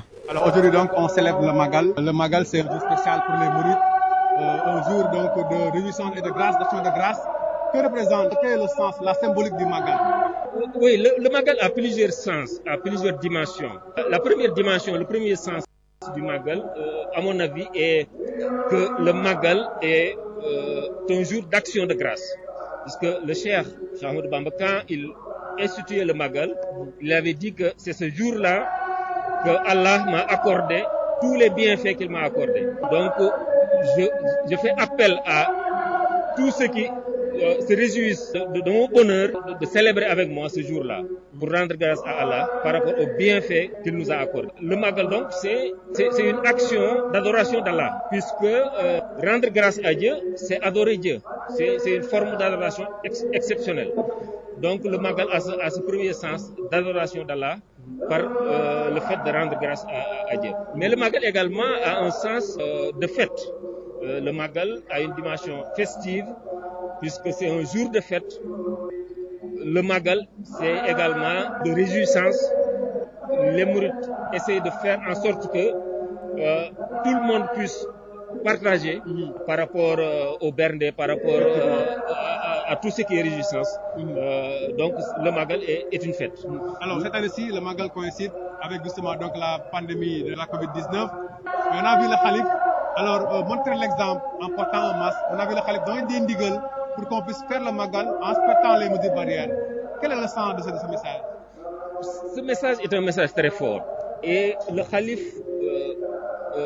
donne ces messages-là depuis le début de la pandémie. Parce qu'on se rappelle du montant qu'il avait octroyé au gouvernement pour que tous les Sénégalais puissent en profiter par rapport au fonds Covid. Tout le monde se rappelle des mesures de prière que le Khalif avait recommandées aux populations. Tout le monde se rappelle des assistances qu'il a accordées aux populations les plus démunies, à Touba par exemple. Tout le monde se voit que lui-même, il se conforme aux mesures barrières en portant un masque. Les prières dans les mosquées, il a fait en sorte de réduire le nombre de fidèles qui accomplissent la prière. Toutes ces mesures-là, c'est vraiment pour montrer la voie à suivre. Puisque le musulman doit marcher avec ses deux pieds. Non seulement le pied de la foi, du spirituel, mais également par rapport à tout ce qui est sécurité, par rapport à tout ce temps. Et je crois qu'avec ce Magal-là, le Khalif a pris sa responsabilité d'organiser le Magal en faisant appel aux populations pour venir, mais il l'a conditionné avec l'utilisation des mesures barrières. Donc, nous devons nous conformer à ce ndigal-là, puisque c'est notre responsabilité également vis-à-vis du Khalif et vis-à-vis de la communauté sénégalaise. Un Magal qui vient aussi dans une période marquée par une récession économique à cause de la maladie, mais on dit que le Magal est aussi venu pour relancer l'économie. Oui, le Magal a toujours eu un poids économique formidable par rapport à l'économie du Sénégal. Beaucoup d'entreprises ont leur chiffre d'affaires, peut-être 50 à 60% de leur chiffre d'affaires durant le Magal. Et ça, c'est extrêmement important. Et ça, l'intérêt économique du Magal n'est pas réservé seulement aux Mourides. C'est un intérêt économique pour tous les Sénégalais, pour tous les secteurs. Et effectivement, nous connaissons une crise économique depuis le début de la pandémie. C'est une crise mondiale d'ailleurs. Et aujourd'hui, nous constatons qu'il y a recul de la pandémie au Sénégal, heureusement. Et nous prions et nous souhaitons que ce recul-là continue. Mais il est de notre responsabilité de faire en sorte que ce recul-là continue, en continuant d'adopter les mesures barrières. Et nous espérons que le Magal va marquer la fin de la pandémie au Sénégal. Nous l'espérons et nous le souhaitons et nous prions pour. Et nous espérons également que le Magal va marquer la relance économique au Sénégal et en Afrique. La résilience économique, les gels sont fabriqués, Polytechnique, Thiès, etc. En fait, la pandémie a montré que nous pouvions s'appuyer sur nous-mêmes, sur notre génie propre pour développer notre pays. Et je crois que ce message-là, nous devons continuer à porter ce message, ne pas continuer à tendre la main pour l'aide économique au développement aux pays étrangers. Nous savons que notre génie propre, avec notre génie propre, nous pouvons porter notre économie avec un développement endogène qui est beaucoup plus dur. La ville de Touba, une ville donc qui connaît, chaque année il y a en fait des nouveaux quartiers, comme on dit, qui viennent s'ajouter. Il y a des problèmes pour genre. N'est-il pas temps de revoir tout cela, de réfléchir sur comment gérer de manière optimale justement. Effectivement, il faut repenser donc administrativement en tout cas la ville sainte de Touba. Par exemple, en dotant la ville d'un statut spécial. Parce que le président de la République avait avancé lors d'un conseil des ministres qu'il allait le faire. Je crois qu'il est temps. Il est temps parce que si Touba obtient un statut spécial qui lui permet, par exemple, sur le plan administratif, de lever des fonds pour pouvoir régler les problèmes structurels comme le problème de l'eau, en levant des fonds par rapport aux télécoms, aux appels entrants à Touba, aux appels sortants. Instaurer une taxe ADIA qui nous permettrait d'avoir un fonds pour pouvoir régler les problèmes structurels de Touba. On pouvait également, par exemple, utiliser le Magal comme levier pour pouvoir, par exemple, l'âge. On a une taxe âge qui s'élève à quand même beaucoup de dollars. Aujourd'hui, si on essayait d'instaurer un ADIE Magal, ça permettrait de mobiliser quelques milliards qui pourraient aider donc à résoudre les problèmes de l'eau et les problèmes de voirie, d'assainissement, etc. Et il est heureux de noter l'action de Touba Ca Kanam, puisque Touba Ca Kanam a montré la voie. Puisque avec notre génie propre, avec notre mobilisation, avec notre organisation, on peut soulever des montagnes pratiquement. Et je crois qu'il faut aller dans ce sens-là. Au niveau de l'État doit essayer de renforcer donc administrativement Touba en dotant Touba d'un statut spécial, en essayant également de permettre que Touba puisse s'autofinancer par rapport aux grands projets de l'eau, de l'électricité, de la voirie, etc. Et ça, c'est dans l'intérêt de tous les Sénégalais, puisque ça allégerait l'État pour pouvoir s'occuper d'autres contrées, puisque, je le rappelle souvent, l'hôpital Matlaboul Fawzeyni a été financé à hauteur de 6 milliards par les Mourides, par le Daïra Matlaboul Fawzeyni. Ce financement-là a allégé l'État par rapport à ses responsabilités à Touba, puisque avec 6 milliards, les Mourides ont pu construire un hôpital et l'État a pu peut-être construire des centres de santé, des dispensaires ailleurs. Et ça, c'est dans l'intérêt donc de tous les Sénégalais. Donc tout ce qui est fait pour que les Mourides puissent mieux s'organiser administrativement, avec un statut spécial, mobiliser des fonds pour régler nous-mêmes nos soucis, nos problèmes, je crois que ça, c'est aller dans le sens de l'intérêt général du Sénégal. Merci beaucoup. Sud Éducation. Nous sommes des enfants. Tenir un enfant par la main, l'aider à traverser les âges, à affronter la vie en toute quiétude. Tu lèves un genou. Sud Éducation. Info, astuces et conseils pour encadrer au mieux les enfants dans leurs études, leurs loisirs et leur bien-être. Sud Éducation, la toute nouvelle émission de Sud FM en compagnie de Mariem et Aïda. Tu lèves un genou, tu lèves l'autre genou et maintenant tu sautes. Place à Sud Éducation. Bonjour chers auditeurs, bienvenue dans ce 100e numéro de Sud Éducation que Mariem et moi sommes très heureuses de vous présenter aujourd'hui. Bonjour Mariem. Bonjour Aïda, merci. Nous sommes effectivement très heureuses d'être arrivées jusqu'à ce 100e numéro qui est pour nous un numéro fétiche, un numéro donc qui sera exceptionnel. Alors Mariem, qu'est-ce que tu voudrais dire à nos auditeurs qui sont si fidèles? Qu'est-ce que tu voudrais leur dire aujourd'hui? Alors aujourd'hui, après avoir un petit peu réfléchi, je me suis dit qu'il fallait revenir sur ces quelques questions qui sont revenues si souvent dans les messages que vous nous avez laissés sur Facebook, qui sont revenus aussi souvent chez les quelques parents que j'ai pu rencontrer, les quelques auditeurs que j'ai pu rencontrer ici et là. Donc ces questions si fréquentes sur l'éducation. Alors, l'une des questions dont tu me parles très souvent et que les parents te posent, c'est quelles sont les erreurs à éviter quand on est parent? Je sais que la question est vaste, mais tu peux nous donner quelques petites pistes. Oui, vaste question, difficile de la traiter en une seule émission. Alors, j'ai essayé de résumer ça, on va dire, en quelques mots. Je dirais que la première erreur à éviter quand on est parent, c'est d'être impatient. En fait, l'éducation va avec la patience. Donc, lorsque on attend que les résultats soient immédiats, eh bien, c'est toujours très compliqué parce que avec les enfants, c'est 9 fois sur 10, le résultat n'est jamais immédiat. Lorsqu'on demande quelque chose à un enfant, il faut beaucoup de temps pour que l'enfant l'intègre et qu'enfin il l'applique.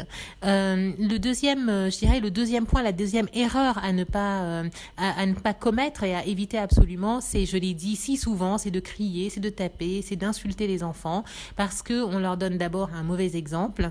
Ensuite, l'enfant n'entend rien du contenu du message. Et d'ailleurs, dans les coups, il n'y a pas de message, il y a juste les coups. Et dans le cri, l'enfant n'entendra que le cri. Et dans les injures, évidemment, l'enfant ne va faire que absorber l'injure pour ensuite la répéter. Ce que tout parent craint, en fait, d'avoir un enfant qui va dire des choses, qui va tenir des paroles ordurières. Ensuite, l'autre erreur à ne surtout pas commettre, c'est de ne pas avoir du tout d'activité avec ses enfants. Donc ça aussi, nous l'avons énormément abordé, cette question-là. C'est donc ces parents qui ne savent pas trop comment occuper leurs enfants et donc qui font peu de choses avec leurs enfants et qui finalement vont les laisser un petit peu trop en proie à des distractions qui d'ailleurs les dérangent, telles que les écrans, les fameux écrans qu'on veut absolument éviter. Alors, une autre question qui revient souvent, Mariem, chez les parents, c'est comment se faire obéir, parce qu'on est à une époque où c'est très difficile, en fait, de parler à nos enfants. Comment on fait ? Alors effectivement, de très nombreux parents reviennent sur cette question, mais j'ai un enfant qui est très têtu, comment je fais ? Je ne peux pas crier, je ne peux pas taper, alors qu'est-ce que je dois faire pour me faire obéir de mes enfants ? Alors d'abord, être têtu, je veux dire, ça fait presque partie de l'ADN de l'enfant, parce que au départ, les enfants ne comprennent pas tellement pourquoi on leur donne des ordres, pourquoi on leur interdit des choses, et je dirais que l'une des premières choses à faire, en fait, pour que l'enfant ait plus envie d'obéir, c'est déjà de lui expliquer pourquoi est-ce qu'on lui demande de faire telle ou telle chose ou pourquoi est-ce qu'on lui interdit de faire telle ou telle chose. Il est très important d'être assez pédagogue dans la manière d'interdire. Et puis aussi, comme je le dis, l'ordre ne doit pas être aboyé sur l'enfant, il doit être donné de la manière la plus douce possible.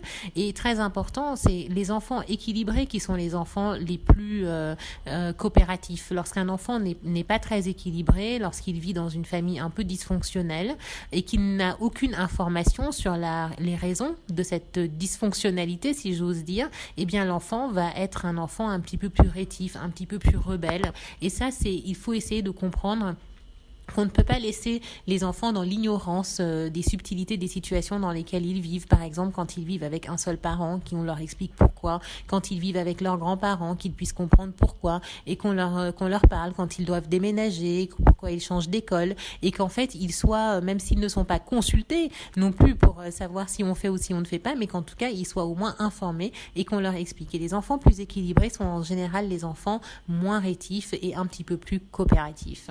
Alors, une dernière question, Mariem, qui est bien de notre temps. Comment éloigner les enfants des écrans ? Alors la question est tellement vaste et c'est tellement difficile de la résumer, mais je vais quand même essayer. C'est-à-dire que les écrans, c'est une activité. Ce n'est pas forcément mauvais d'ailleurs. En fait, comme toutes les choses, toutes les activités, dans l'excès, c'est mauvais. Donc il faut doser tout simplement la présence des écrans dans la vie de l'enfant, parce que ça fait partie de sa génération, ça fait partie de sa vie, ça fait partie de ses références culturelles. Donc il faut proposer d'autres activités aux enfants pour que les écrans ne soient qu'une activité parmi toutes les autres. Ce n'est pas la peine non plus de diaboliser les écrans. Il ne faut pas tomber dans des extrêmes de certaines familles qui ont supprimé absolument tout écran de l'enfant, de la vie de l'enfant, parce que clairement des écrans, il les verra chez les copains, il les verra même à l'école parfois. Donc il faut essayer de doser la présence des écrans et proposer encore et encore beaucoup plus d'activités pour détourner l'attention de l'enfant et puis diversifier aussi ses horizons. Merci Mariem pour tous ces éclairages. Merci chers auditeurs. À très bientôt avec toujours autant de plaisir à une autre émission. Et toujours autant de passion. À très bientôt. Sur l'éducation. Nous sommes des enfants. Tenir un enfant par la main, l'aider à traverser les âges, à affronter la vie en toute quiétude. Tu lèves un genou. Sur l'éducation, info, assist et conseils pour encadrer au mieux les enfants dans leurs études, leurs loisirs et leur bien-être. Sud Éducation, la toute nouvelle émission de Sud FM en compagnie de Mariem et Aïda. Tu lèves un genou, tu lèves l'autre genou et maintenant tu sautes.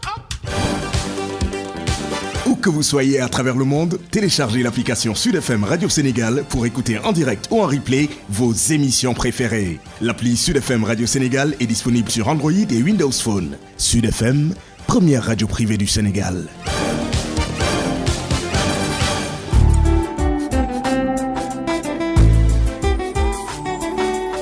yéen a ngi déglu Sud FM rajo bi wër àdduna 98.5 Dakar. Canal Plus mu ngi leen di ñaanal bëccëgu jàmm. Sud FM. Il est 8h. El Hadj Malick Ndiaye. asalaamaaleykum mbokku déglukat yi xibaar yi fàttali nañ ko dooree màggal Touba gi ñu amal tey jii nag yem ak juróom-benn fan ci weeru octobre bi lan mooy nag sensu màggal gi ban njeexital la am waaye tamit tombeek waxtu woo xam ne waxtu mbas la matuwaay yëpp liñ jël ci wàllu jaar ni mel màggal ko wax nag wax wàllu bernde ak tamit wàllu xéwal ak sant yàlla bu baax a baax Serigne Cheikh Fatma Mbacké ñu déglu ko mu di aleeral ci micro Adama Ndiaye.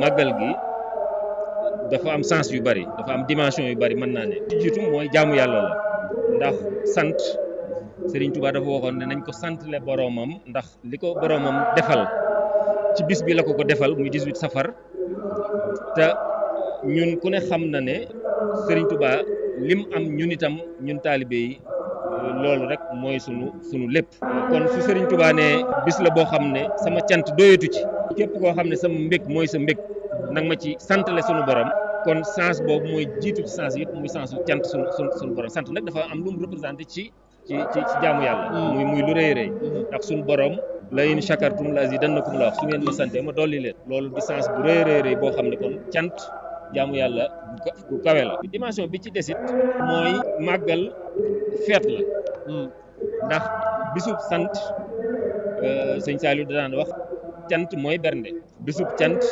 nit ñi dañoo war a yëg ne ñi ngi ci bisub feet bisub mbégte moo tax ñuy wax bernde yi ndax Serigne Touba dafa waxoon li dale ci ganaar ba ci gileem loo man nang ma ko ci defal ci sama bis bi ngir bégal ci nit ñi bégal ci jullit ñi kon nit ñëpp dañoo war a yëg mbégte moomu ci bis te loolu mooy sensu feet yow ak sa njaboot ak say dëkkandoo te yaakaar naa ci àdduna bi yëpp taalibe yi noonu lañ koy jéem a def maa ngi raconté benn anecdote ñaari at dañ maa yónnee ay image yu Canada taalibe yi bisu màggal gi dañoo xëy rek dem ci benn foo xam ne dañuy jaay ay croissant ay café ay ndékki daal ñu jënd seen croissant yu dul jeex ak seen café taxaw ci buntu bi ku ñëw tubaab ak ku mën a doon ku romb rek ñu jox la ñëpp di laajte lu xew lu tax ngeen di mayee ni ñu ne leen dañuy màggal bisu màggal gi bisu mbégte la kon loolu day wane sens boobu muy sens bu am importance muy sens partage am mbég di ko partager ak ñeneen ñi loolu du am solo beneen dimension mooy dimension sociologique bu am solo ci réewum Sénégal la ndax bis la boo xam ne kër sëriñ boo dem da nga fa fekk wala kër goo dem sax da nga fa fekk ay joola ay tukuleur ay séeréer ay wolof ñëpp am benn idéal muy bëgg Serigne Touba santle ko ci bisam bi. ba tey ci wàllu xibaar yi des tamit ci ñoo xam ne nag luñ bëggoon la am na jël nañ nag titre foncier grande mosquée bu Diourbel bu Mbacké Xewar jox ko na xam ne kulli murit Dame Diop ministre délégation bi la bokk ñu ko ci micro Amadou Moustapha Dieye. président Macky Sall day delloo njukkal sëñ Mountakha Bachir parce que ñëpp dégg nañ woote bi mu def ci màggal gi seede yu rafet yi kàddu yu rafet yi nga xam ni moom la jëlee ci xolam jébbal ko président Macky Sall donc loolu moo tax président Macky Sall président de tous les Sénégalais fas yéene aussi kéem kattan delloo njukkal sëriñ bi ndax sëriñ bi xam na ne taalibe yi la fi nekkal dëkk bi la fi nekkal moo tax lépp lu yitteem président taxaw ci donc jàpp naa ne tey beneen marque de confiance la mu dajale ñu nañ ñëw jébbalaat ko siyaaram ak cantam. tànk lan la woon. tànk jébbal sëriñ bi sëriñ Mountakha Bachir ci turu président Macky Sall ñaari titre foncier yi nga xam ne yitte sëriñ bi la woon bu kër gu mag ci njaareem ci jumaa ji mais ak boobu Mbacké Xewar loolu nag nekkoon yitte sëriñ bi président yebal ñu pour ñu jébbal ko moom lañ ko doon. ñu wax tamit ci màggal gi yoo xam ne nag nekkul Dakar rek lay amee waaye tamit dinañ ko def ngir rek maanaam di am tamit ci ñi nga xam jotuñu dem ak Touba amal ko seen kër ñoom tamit war fas yéene jublu bu baax a baax ci sant yàlla ak wàllu bernde yi ak li ni mel li ko waral nag wàllu mbas mi moo tax ren jii nii dañ sant ni Dia Samb. man nga ñu ne ñoo fi des fas yéene dem Kër Massar nii ndugg ñëw màggal ci kàttanu yàlla. ca quartier Mariga nekk ci commune Tivaouane Peulh ca famille Ndaw ñu ngi waajal jamono ji nag delloo njukkal fondateur mouridisme Serigne Touba ren ji la dañoo décidé màggale xew-xew bi fii ci Ndakaaru Khady Dieng Ndaw kenn la ci ñuy sëy ci famille bi. at bu jot dañuy dem mosuñu ko rate. waaw demuñu xale yee tax at tàngaay bi at feer bi moo tax mënuñoo yóbbu xale yi moom loolu tax bii paa ñu décidé rek toog benn yoon màggalee fii ñu nag suñuy borom kër. ren ji ñu bëri ci seeni xaritu jëkkër dañoo fas yéene ñëw màggalee seeni kër Khady ak Alimatu Seck wujju peccoor gam nen dara du sedd. togg daal kon nañ koy defee màggal ba rek ñun màggali suñu kër day ñëw dem marché ni ndugg ji. ñu ngi nii dafa seenee gont Kër Massar dem jëndi suñuy ginaar suñuy soble ndugg suñuy ingrédients ak suñuy fruits yëpp.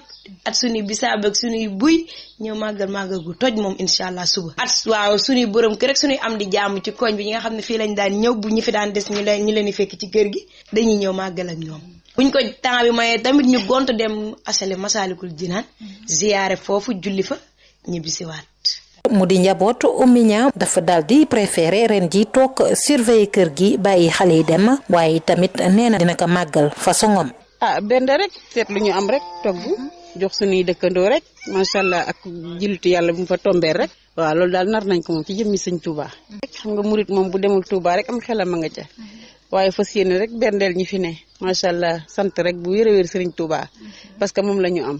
ñàkk koom ak feebaru coronavirus ñaari mbir yi nga xam ne tere nañu ñu bari ren ci ñu dem ci Touba waaye taalibe yi di xam le ne fii ak déwén nag fas yéene nañoo bokk bu soobee yàlla ci ñi fay teew déwén ci Tivaouane Peulh Denisia Samb pour Sud FM. Denisia Samb ca Kaolack nag démb doonte taw na sax waaye nag xuus nañ ci taw bi ñu ci bëri ngir rek jéem a dem Touba ñuy jàpp ne nag fekkee lu jëm ci wàllu màggal gi li ne mel dañ ci ànd kii di Mamadou Camara. altine bi ci ngoon boori ñetti waxtu taw na fii ci biir Kaolack donte sax taw na waaye ñenn ñoo xam ne ñi ay taalibe murit lañ wala ñoo xam ne ñi tamit bëgg nañoo dem fekkee ji màggal bi ñenn ñi sax dañoo xuus ndox mi ñenn ñi tawte rawatina fii nga xam ne moom mooy ca boori penc Serigne Bassirou Mbacké nga xam ne bis yaa ngi fa taxaw pour yóbbu ñi nga xam ne ñoom ñooy war a dem Touba yenn quartier yi fu mel ni Boustaan Saara Njugaar yi ak ci marché central bu Kaolack tamit foofu tàmbale na yaraax ndax taalibe yu bari jóge nañ fii dem Touba yenn borom kër yi sax ñoom noo def ñu fekkee màggal bi looloo tax nag ñu génnee xaalis bu takku daldi wut ay ndaw wala ñenn ñoo xam ne ñi dañooy yëngu ci wàllu kaaraange fay leen pour ñu garder leen seeni kër ba ñuy jóge Touba ay waxtu yu néew nag moom moo des màggal Kaolack nag li ñu seetlu yenn mbedd yi ak yenn quartier yi daanaka nit ñu bari jóge nañ fa dem Touba. Kaolack Mamadou Camara Sud FM. Sud FM di ab lëkkaloo ci njëriñu askan wi. ñu wax ci mbirum terme sud ak Comico direction de l'information des relations publiques et des armées DIRPA génne na ci ay ligne na ci ay leeral nee na kat yoon dafa jox dëgg Comico ndaxte kat ci juróom-ñaar fukki njaboot ak juróom-ñeent yi nga xam ne dañ leen fa jëlee ñaar fukk ak juróom-benn am nañ seen kër ji des nañ ko mu jullee leeral ak kii di colonel Matar Diop mu ci ay leeral ci micro Birama Ndiaye. dama bëggoon ñu bokk ay documents. am na ay information yoo xam ne bu ñu ko jotee kam dina tax askan bi gën a xam lan moo wundu problème bi ñuy wax léegi problème Comico dama bëggoon aussi fàttali ko ne que ci dossier boobu quartier musul jéem a disons def violence deful ci kanam jiitalul doole pour régler ko quoi. li xool mooy ne que dafa amoon ay militaires yoo xam ne bi ñu liggéey dañ leen joxoon ay kër ñu dëkk ci bi ñu libéré ñu bañ ñu ne duñ dem après ñu daal def ay démarches tout ça ñu ne ñoom nañ leen jox terrain parce que ñoom ñoo fa dëkkoon et comme état bi dafay joxe ne leen ko jox donc entre temps Comico bi nga xam ne dafa ne benn kuréel boo xam ne soldat ku nekk quartier mu nga ci bokk pour am kër Comico dafay ut ay programme partout bu si rek Dakar rek ay Thiès partout dafay ut ay parcelles di tabax di ko jox soldats yi ci njëg boo xam ne bu doon Comico ñu bari du ñu am kër donc Comico entre temps ñu jënd terrain boobu ci état bi ñu ko jëndee depuis 2008 lañ ko jënd bi ko jëndee donc gars yooyu seen collectif bi ñu attaqué Comico devant la justice ñu ne pour que yoon nii la contrat boobu yoon ñuy yëg di wàcc ba yoon jox dëgg Comico ne leen lii yéen a ko moom jël ngeen ko ci anam bu amul benn werante mun ngeen jël seen àll léegi loolu bi mu amee ñoom ñu attaqué waat mais daal li am solo mooy ne ko yoon jox na définitivement terrain yooyu Comico léegi loolu bi mu amee Comico jël huissier également ne leen na ngeen génn donc loolu moo andi déguerpissement yi da ngeen xam ne affaire depuis 2008 la et puis ñeen war naa leen sànq benn këyit ñoom ñëpp signé nañ ko yëg nañ décision boobu et que war nañu génn ñoom ñëpp signé nañ ko donc mu ngi nii ñoom ñëpp signé nañ maintenant nag ku bëggul génn bëggoo génn loolu moo tax loolu bi mu amee donc ñu jël descos bi nga xam ne moom moo fi taxaw loolu mooy liggéeyam après ñu génn leen te bi ñu leen di génne aussi génnewuñu soldats yi nga xam ne ñoom libéré guñu ñooñu ñu ngi nekk seen kër ba léegi parce que libéré wuñu et am nañ droit dëkk fenn maintenant ñaareelu affaire bi mu bëggoon wax mooy ne que ci famille yooyu 79 famille yooyu maanaam juróom-ñaar fukk ak juróom-ñeenti famille am na ci 26 maanaam ñaar fukk ak juróom-benn ñoo xam ne am nañ ay kër ci programme Comico yi déjà am na ñetti famille yoo xam ne am nañ kër Wakaam foofu en face am nañ fenn ay kër luye ko wan naa leen ko sànq jox naa leen tur yi. ñu wax ci ñaari agent Eaux et Forêts nag dañ leen teg loxo yóbbu leen nag ci parquet bu Kédougou démb dañ leen juum nag dañu amoon ay jàppanteeg ñi nga xam ne ñooy gas wurus yi ci Tonkinto dañ sant kii di Boubacar Tamba. ñaari agent Eaux et Forêts yu ñuy wax ni Sabodala la ñu liggéey la takk der yi teg loxo daal di leen jalale altine ji parquet bu Kédougou ci xibaar yuñ jot a taataan foofe ca Tenkoto mbir yaa ngi xewee arjuma ginnaaw ba ndaw Eaux et Forêts yooye amale ay jàppanteeg ay doxandem yi yëngu ci wàllu gasum urus.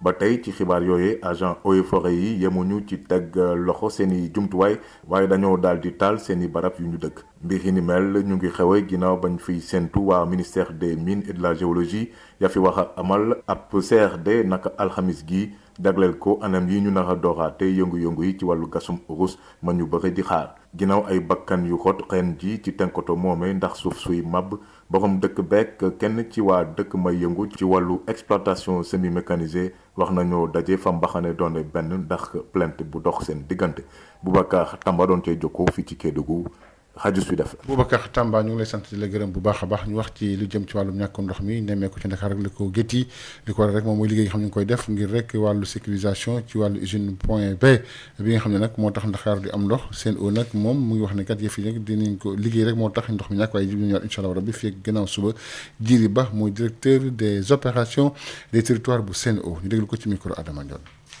dafa am ay liggéey yu ñuy def loolu moom mooy indi ay dog-dog ci ndox mi waaye du caage ne dañuy jóg couper ndox mi waaye dafa am ay liggéey yoo xam ne li ko tax a jóg moom mooy yokk ndëgër laay système bi def ay entretien yoo xam ne yu am solo la waaye at yi yëpp mënuñu ko woon def bi yoon nag ñu ne jot nañu def ko ndaxte am na fii ci tuyau yi benn boo xam ne wax dëgg yàlla ñi ngi doon sooxaale ak feebaram te it mën naa yàqu jamono ju nekk te su yàqoon te dina indi dog-dogu ndox bu gën a gudd ci biir Dakar donc dañuy profité ci màggal gi nga xam ne soxla ndox bi fii ci Dakar dana wàññeeku lool pour def liggéey boobu ba nga xam ne xëy na nit ñi duñ ko yëg kam nuñ ko naroon a yëgee su dul woon jamono ji loolu mooy waral ñàkk ndox yi wala dog ndox yi nga xam ne ñu ngi koy dëgmal jëlee ko ci guddik tey bi maanaam su bët setee ba ca guddik ëllëg yi incha allah. waaw xam nga soo desee maanaam 50% wala genn wàll ci li nga doon am ci ndox waaye aussi soxla nit ñi wàññeeku ba war a toll ci 40% donc li ci des moom mooy séddale ku ci nekk dinañ fexe ba nga xam ne di nga ci am as tuut sa morom am si as tuut donc ku ci nekk daanaka ñàkkum ndox mi dina la laal tuuti waaye danañ fexe ba nga xam ne kenn du toog di amuloo dox ndaxte quartier yi nga xam ne ñoom ñooy gën a am ay jafe-jafe sax incha allah ñoom dinañ leen jagleen ay camion citerne yoo xam ne seen lim dina egg ba ci juróom fukk ndox mi dina del si incha allah dale ko ci bésub alxames bi di ñëw soobee yàlla quartier yi gën a jege système bi naturellement ñoom ñooy njëkk a jotaat ci ndox mi yeneen quartier yi gën a sori topp ci seen ginnaaw soobee yàlla. Sud FM ganu bés bi. ganu bés bi tey jii Serigne Cheikh Fatma Mbacké lay wuyoo nekk nag ci li nga xam ne rek moom mooy jëm ci wàllu màggal gi ci randu Rayahim laaj tontu dox ci digganteem ak Adama Ndiaye. Serigne Cheikh Fatma Mbacké maa ngi lay nuyu yow da nga bokk ci kilifa yi nekk ci rawdu Rayahim ñuy waajal nag màggal gi ñu bëggoon xam tey lan mooy sensu màggal gi ak lan mooy portée bi nga xam ne màggal gi am na ko ci biir communauté mouride. màggal gi dafa am sens yu bari dafa am dimension yu bari mën naa ne ci jiitu mooy jaamu yàlla la ndax sant Serigne Touba dafa waxoon ne nañ ko santle boroomam ndax li ko boroomam defal ci bis bi la ko defal muy 18 safar te ñun ku ne xam na ne Serigne Touba lim am ñun itam ñun taalibe yi loolu rek mooy sunu lépp kon su Serigne Touba ne bis la boo xam ne sama cant doyatu ci képp koo xam ne sama mbég mooy sa mbég nag ma ci santale sunu borom kon sens boobu mooy jiitu ci sens yëpp muy sensu cant sunu borom sant nag dafa am lu mu représenté ci jaamu yàlla muy lu rëy rëy ndax sunu borom la in shakartum la azidannakum la wax su ngeen ma sante ma dolli leen loolu di sens bu rëy rëy boo xam ne kon cant jaamu yàlla bu kawe la dimension bi ci desit mooy màggal feet la ndax bisub sant sëñ Saliou da daan wax cant mooy bernde bisub cant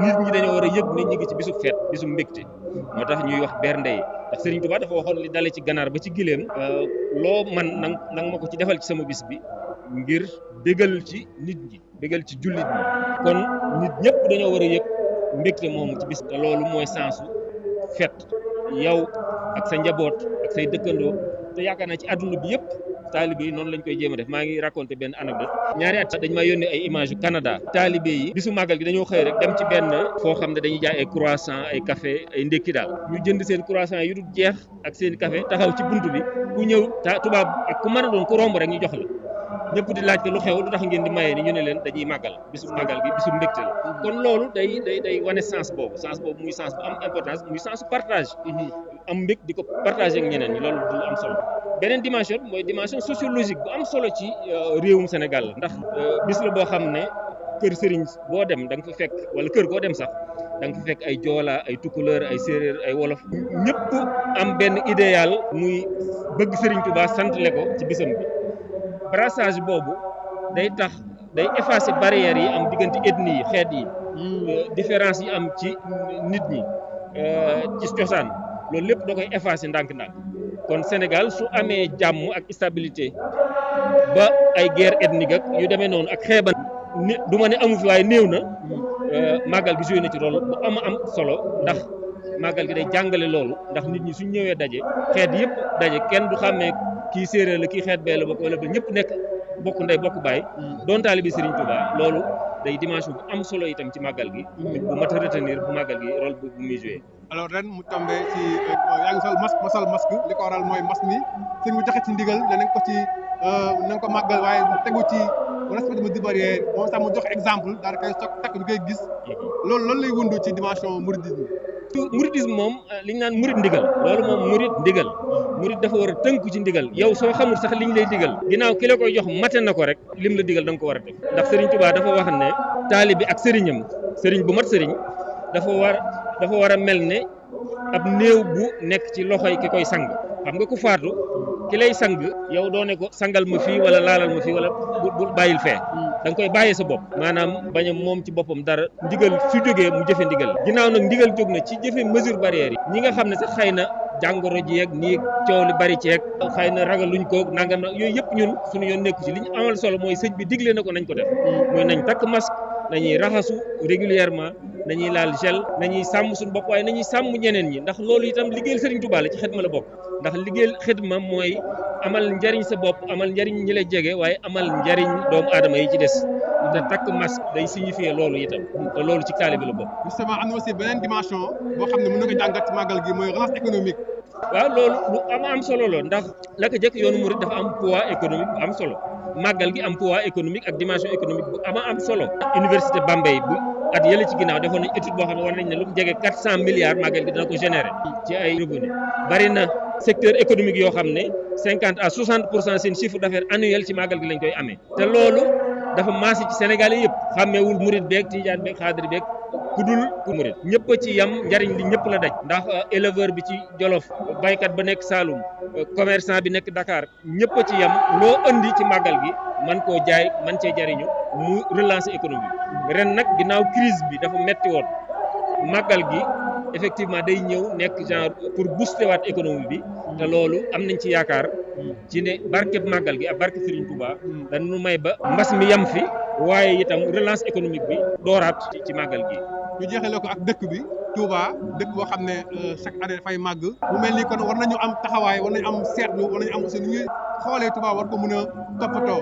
loolu dëgg gu wér cëng la Touba dimension bi mu àgg yaakaar naa njariñul ñëpp la muy waa Touba ak ñu dul waa Touba gouvernement bi ak ñeneen njariñul ñëpp la Touba ñu gérer ko autrement gisee ko beneen bët.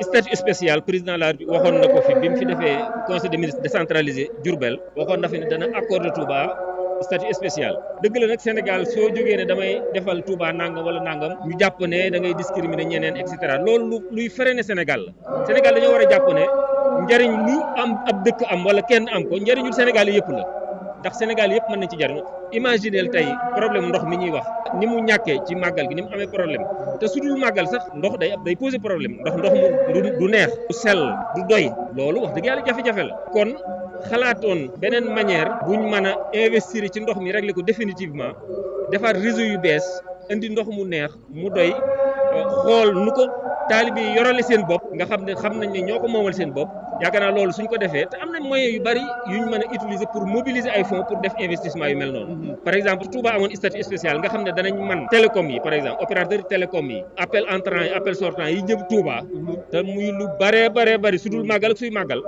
war nañoo fexe ba am taxe su ndaw genre addiya bu ndaw boo xam ne dañ ko ci teg muy dem ci benn fonds buy alimenté boo xam ne njëriñ li mooy mën a régler problème ndox mi mënoon nañu itam par exemple facture Senelec yi ñu fexe ba teg ci pourcentage bu ndaw boo xam ne su yàggee bari rek mën naa mobiliser milliards yu bari yoo xam ne mën nañoo régler définitivement problème ndox te loolu suñ ko defee waa Touba dañ koy defal seen bopp gérer ko seen bopp mu alléger état bi ba état bi mën a gën a concentré wu ci régler problème mu yeneen dëkk ak yeneen gox te loolu kon Sénégalais yëpp ci am intérêt au fond waaw kon daal jàpp naa ne Touba war nañ ko xoolaat beneen bët jàpp ne luñ fi defit njariñul Sénégal yëpp lay doon te loolu jàpp naa ne jot na sëkk nag ñu xool ñu imaginer ay système ak i moyens yoo xam ne dana tax ñu mën a régler yenn problème Touba yi te suñu régler yenn problème Touba taalibe yi moom pare nañ ngir régler ko seen bopp organisation rek la laaj te gis nañ exemple Touba ci kanam muy liggéey bu am solo liggéey bu rafet boo xam ne wane nañ yoon wane nañ ne luñ bëgg a defal suñu bopp mën nañ ko defal suñu bopp organisation rek moom la laaj. Serigne Cheikh Fatma Mbacké maa ngi lay sant di la gërëm. Sud Éducation.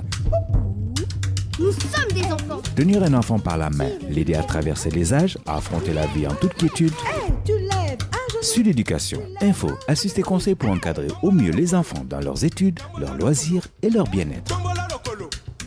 Sud Éducation, la toute nouvelle émission de Sud FM en compagnie de Mariem et Aïda.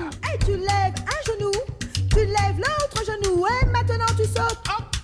mbokk yi déglu asalaamaaleykum daleen ak jàmm ci suñu 100e numéro Sud Éducation ak mbégte bu mag lañ leen koy présenté tey asalaamaaleykum Mariem. wasalaamaaleykum Aïda. Mariem tey lan nga bëgg a wax suñu auditeurs yu baax yi nga xam ne bés bu ne ñu ñuy dégloo nga xam ne ñoom la ñuy sagoo lan nga leen bëgg a wax tey ci numéro 100 bi.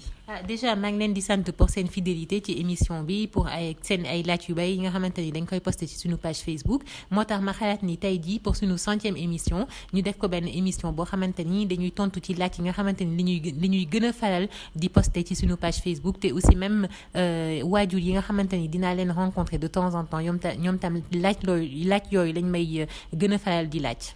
alors laaj bi nga may wax souvent que ne parents yi dañ la koy laaj boo tasee ak ñoom ak bu ñu lay wax ak yow ci Facebook bi wala WhatsApp ak yooyu dañ lay laaj souvent lan la ñu war a moytu en tant que waajur yi juumte yi nga xam ne mën nga ko def boo nekkee waajur.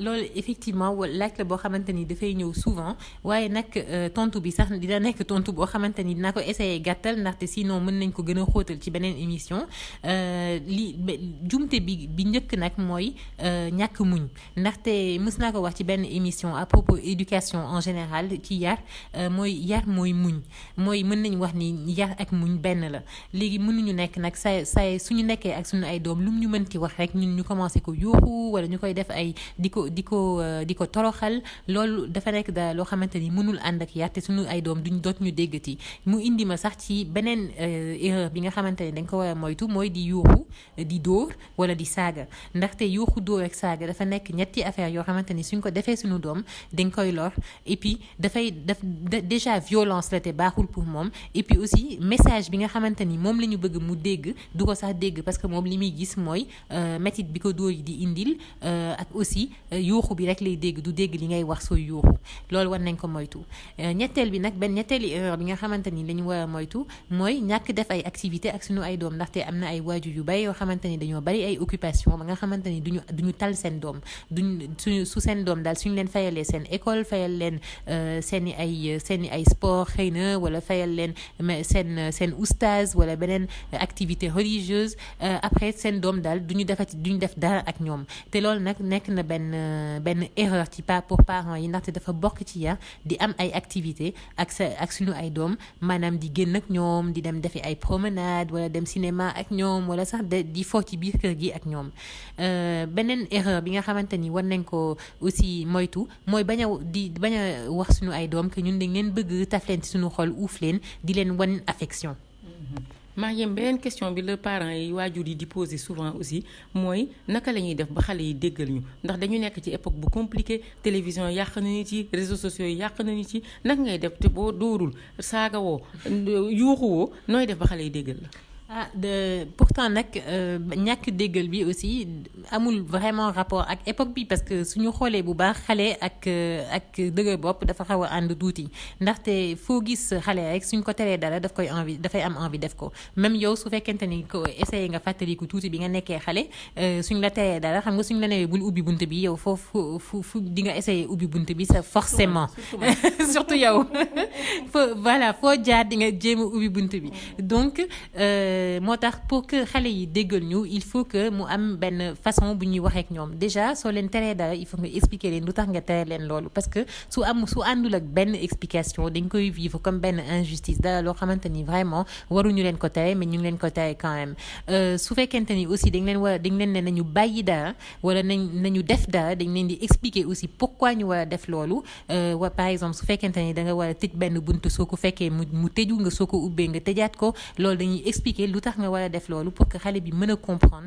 pourquoi parce que su comprendre lu tax ñu koy laaj ci lay gën a bëgg ci la koy gën a def parce que sinon su comprendre wul du ko def et aussi il faut que waajur yi comprendre que xale pour que mu mën a obéir maanaam di topp li ñu koy wax il faut que mu nekk benn xale bu équilibré maanaam benn xale boo xamante ni ci biir àddunaam dara manqué wu ko te aussi même su fekkente ni dafa vivre ay situation yoo xamante ni du ay situation yu habituelles comme par exemple dëkkul ak papaam yaayam kese la nekkal wala ay maamam kese la nekkal loolu dafa nekk dara yoo xamante ni dañ ko koy expliquer mu bañ a nekk dara loo xamante ni daf koy vivre noonu rek te kenn du ko expliquer xale yooyu nga xamante ni dafa am yu bari ci seen biir àdduna xamuñu comprendre ñu lu tax mu nekkee noonu ñooy xale yi gën a dëgër bopp justement maanaam daal communication bi ñuy wax dafa war a am entre xale waajur ak ay doomam. mais question bi ma lay mujjee laaj ay Mariam bi yoon doo ma mën a wax ne du question jamono. naka la ñuy def ba suñu doom yi bàyyi écran yi man damaa sonn ci télévision yi ay jeux ay PGM xam nga nu ñu koy woowee seen jeux yooyu ñuy def ci manette yi. ak yooyu dañ cee sonn kii nuñ tablette lu nekk daal xale yi yore nañ ko.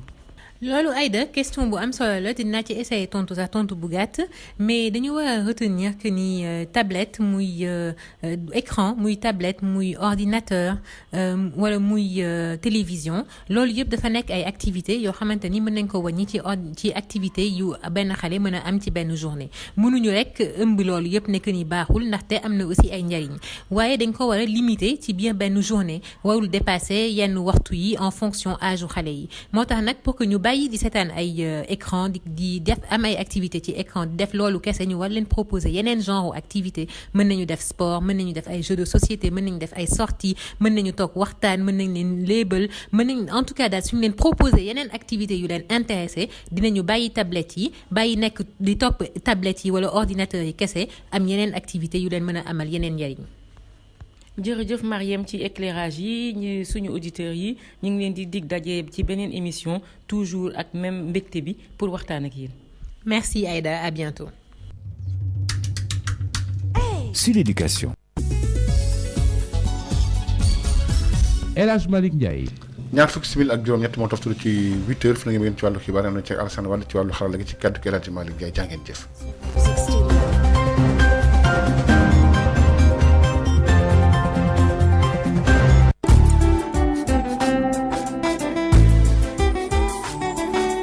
yéen a ngi déglu Sud FM rajo bi wër àdduna 98.5 Dakar.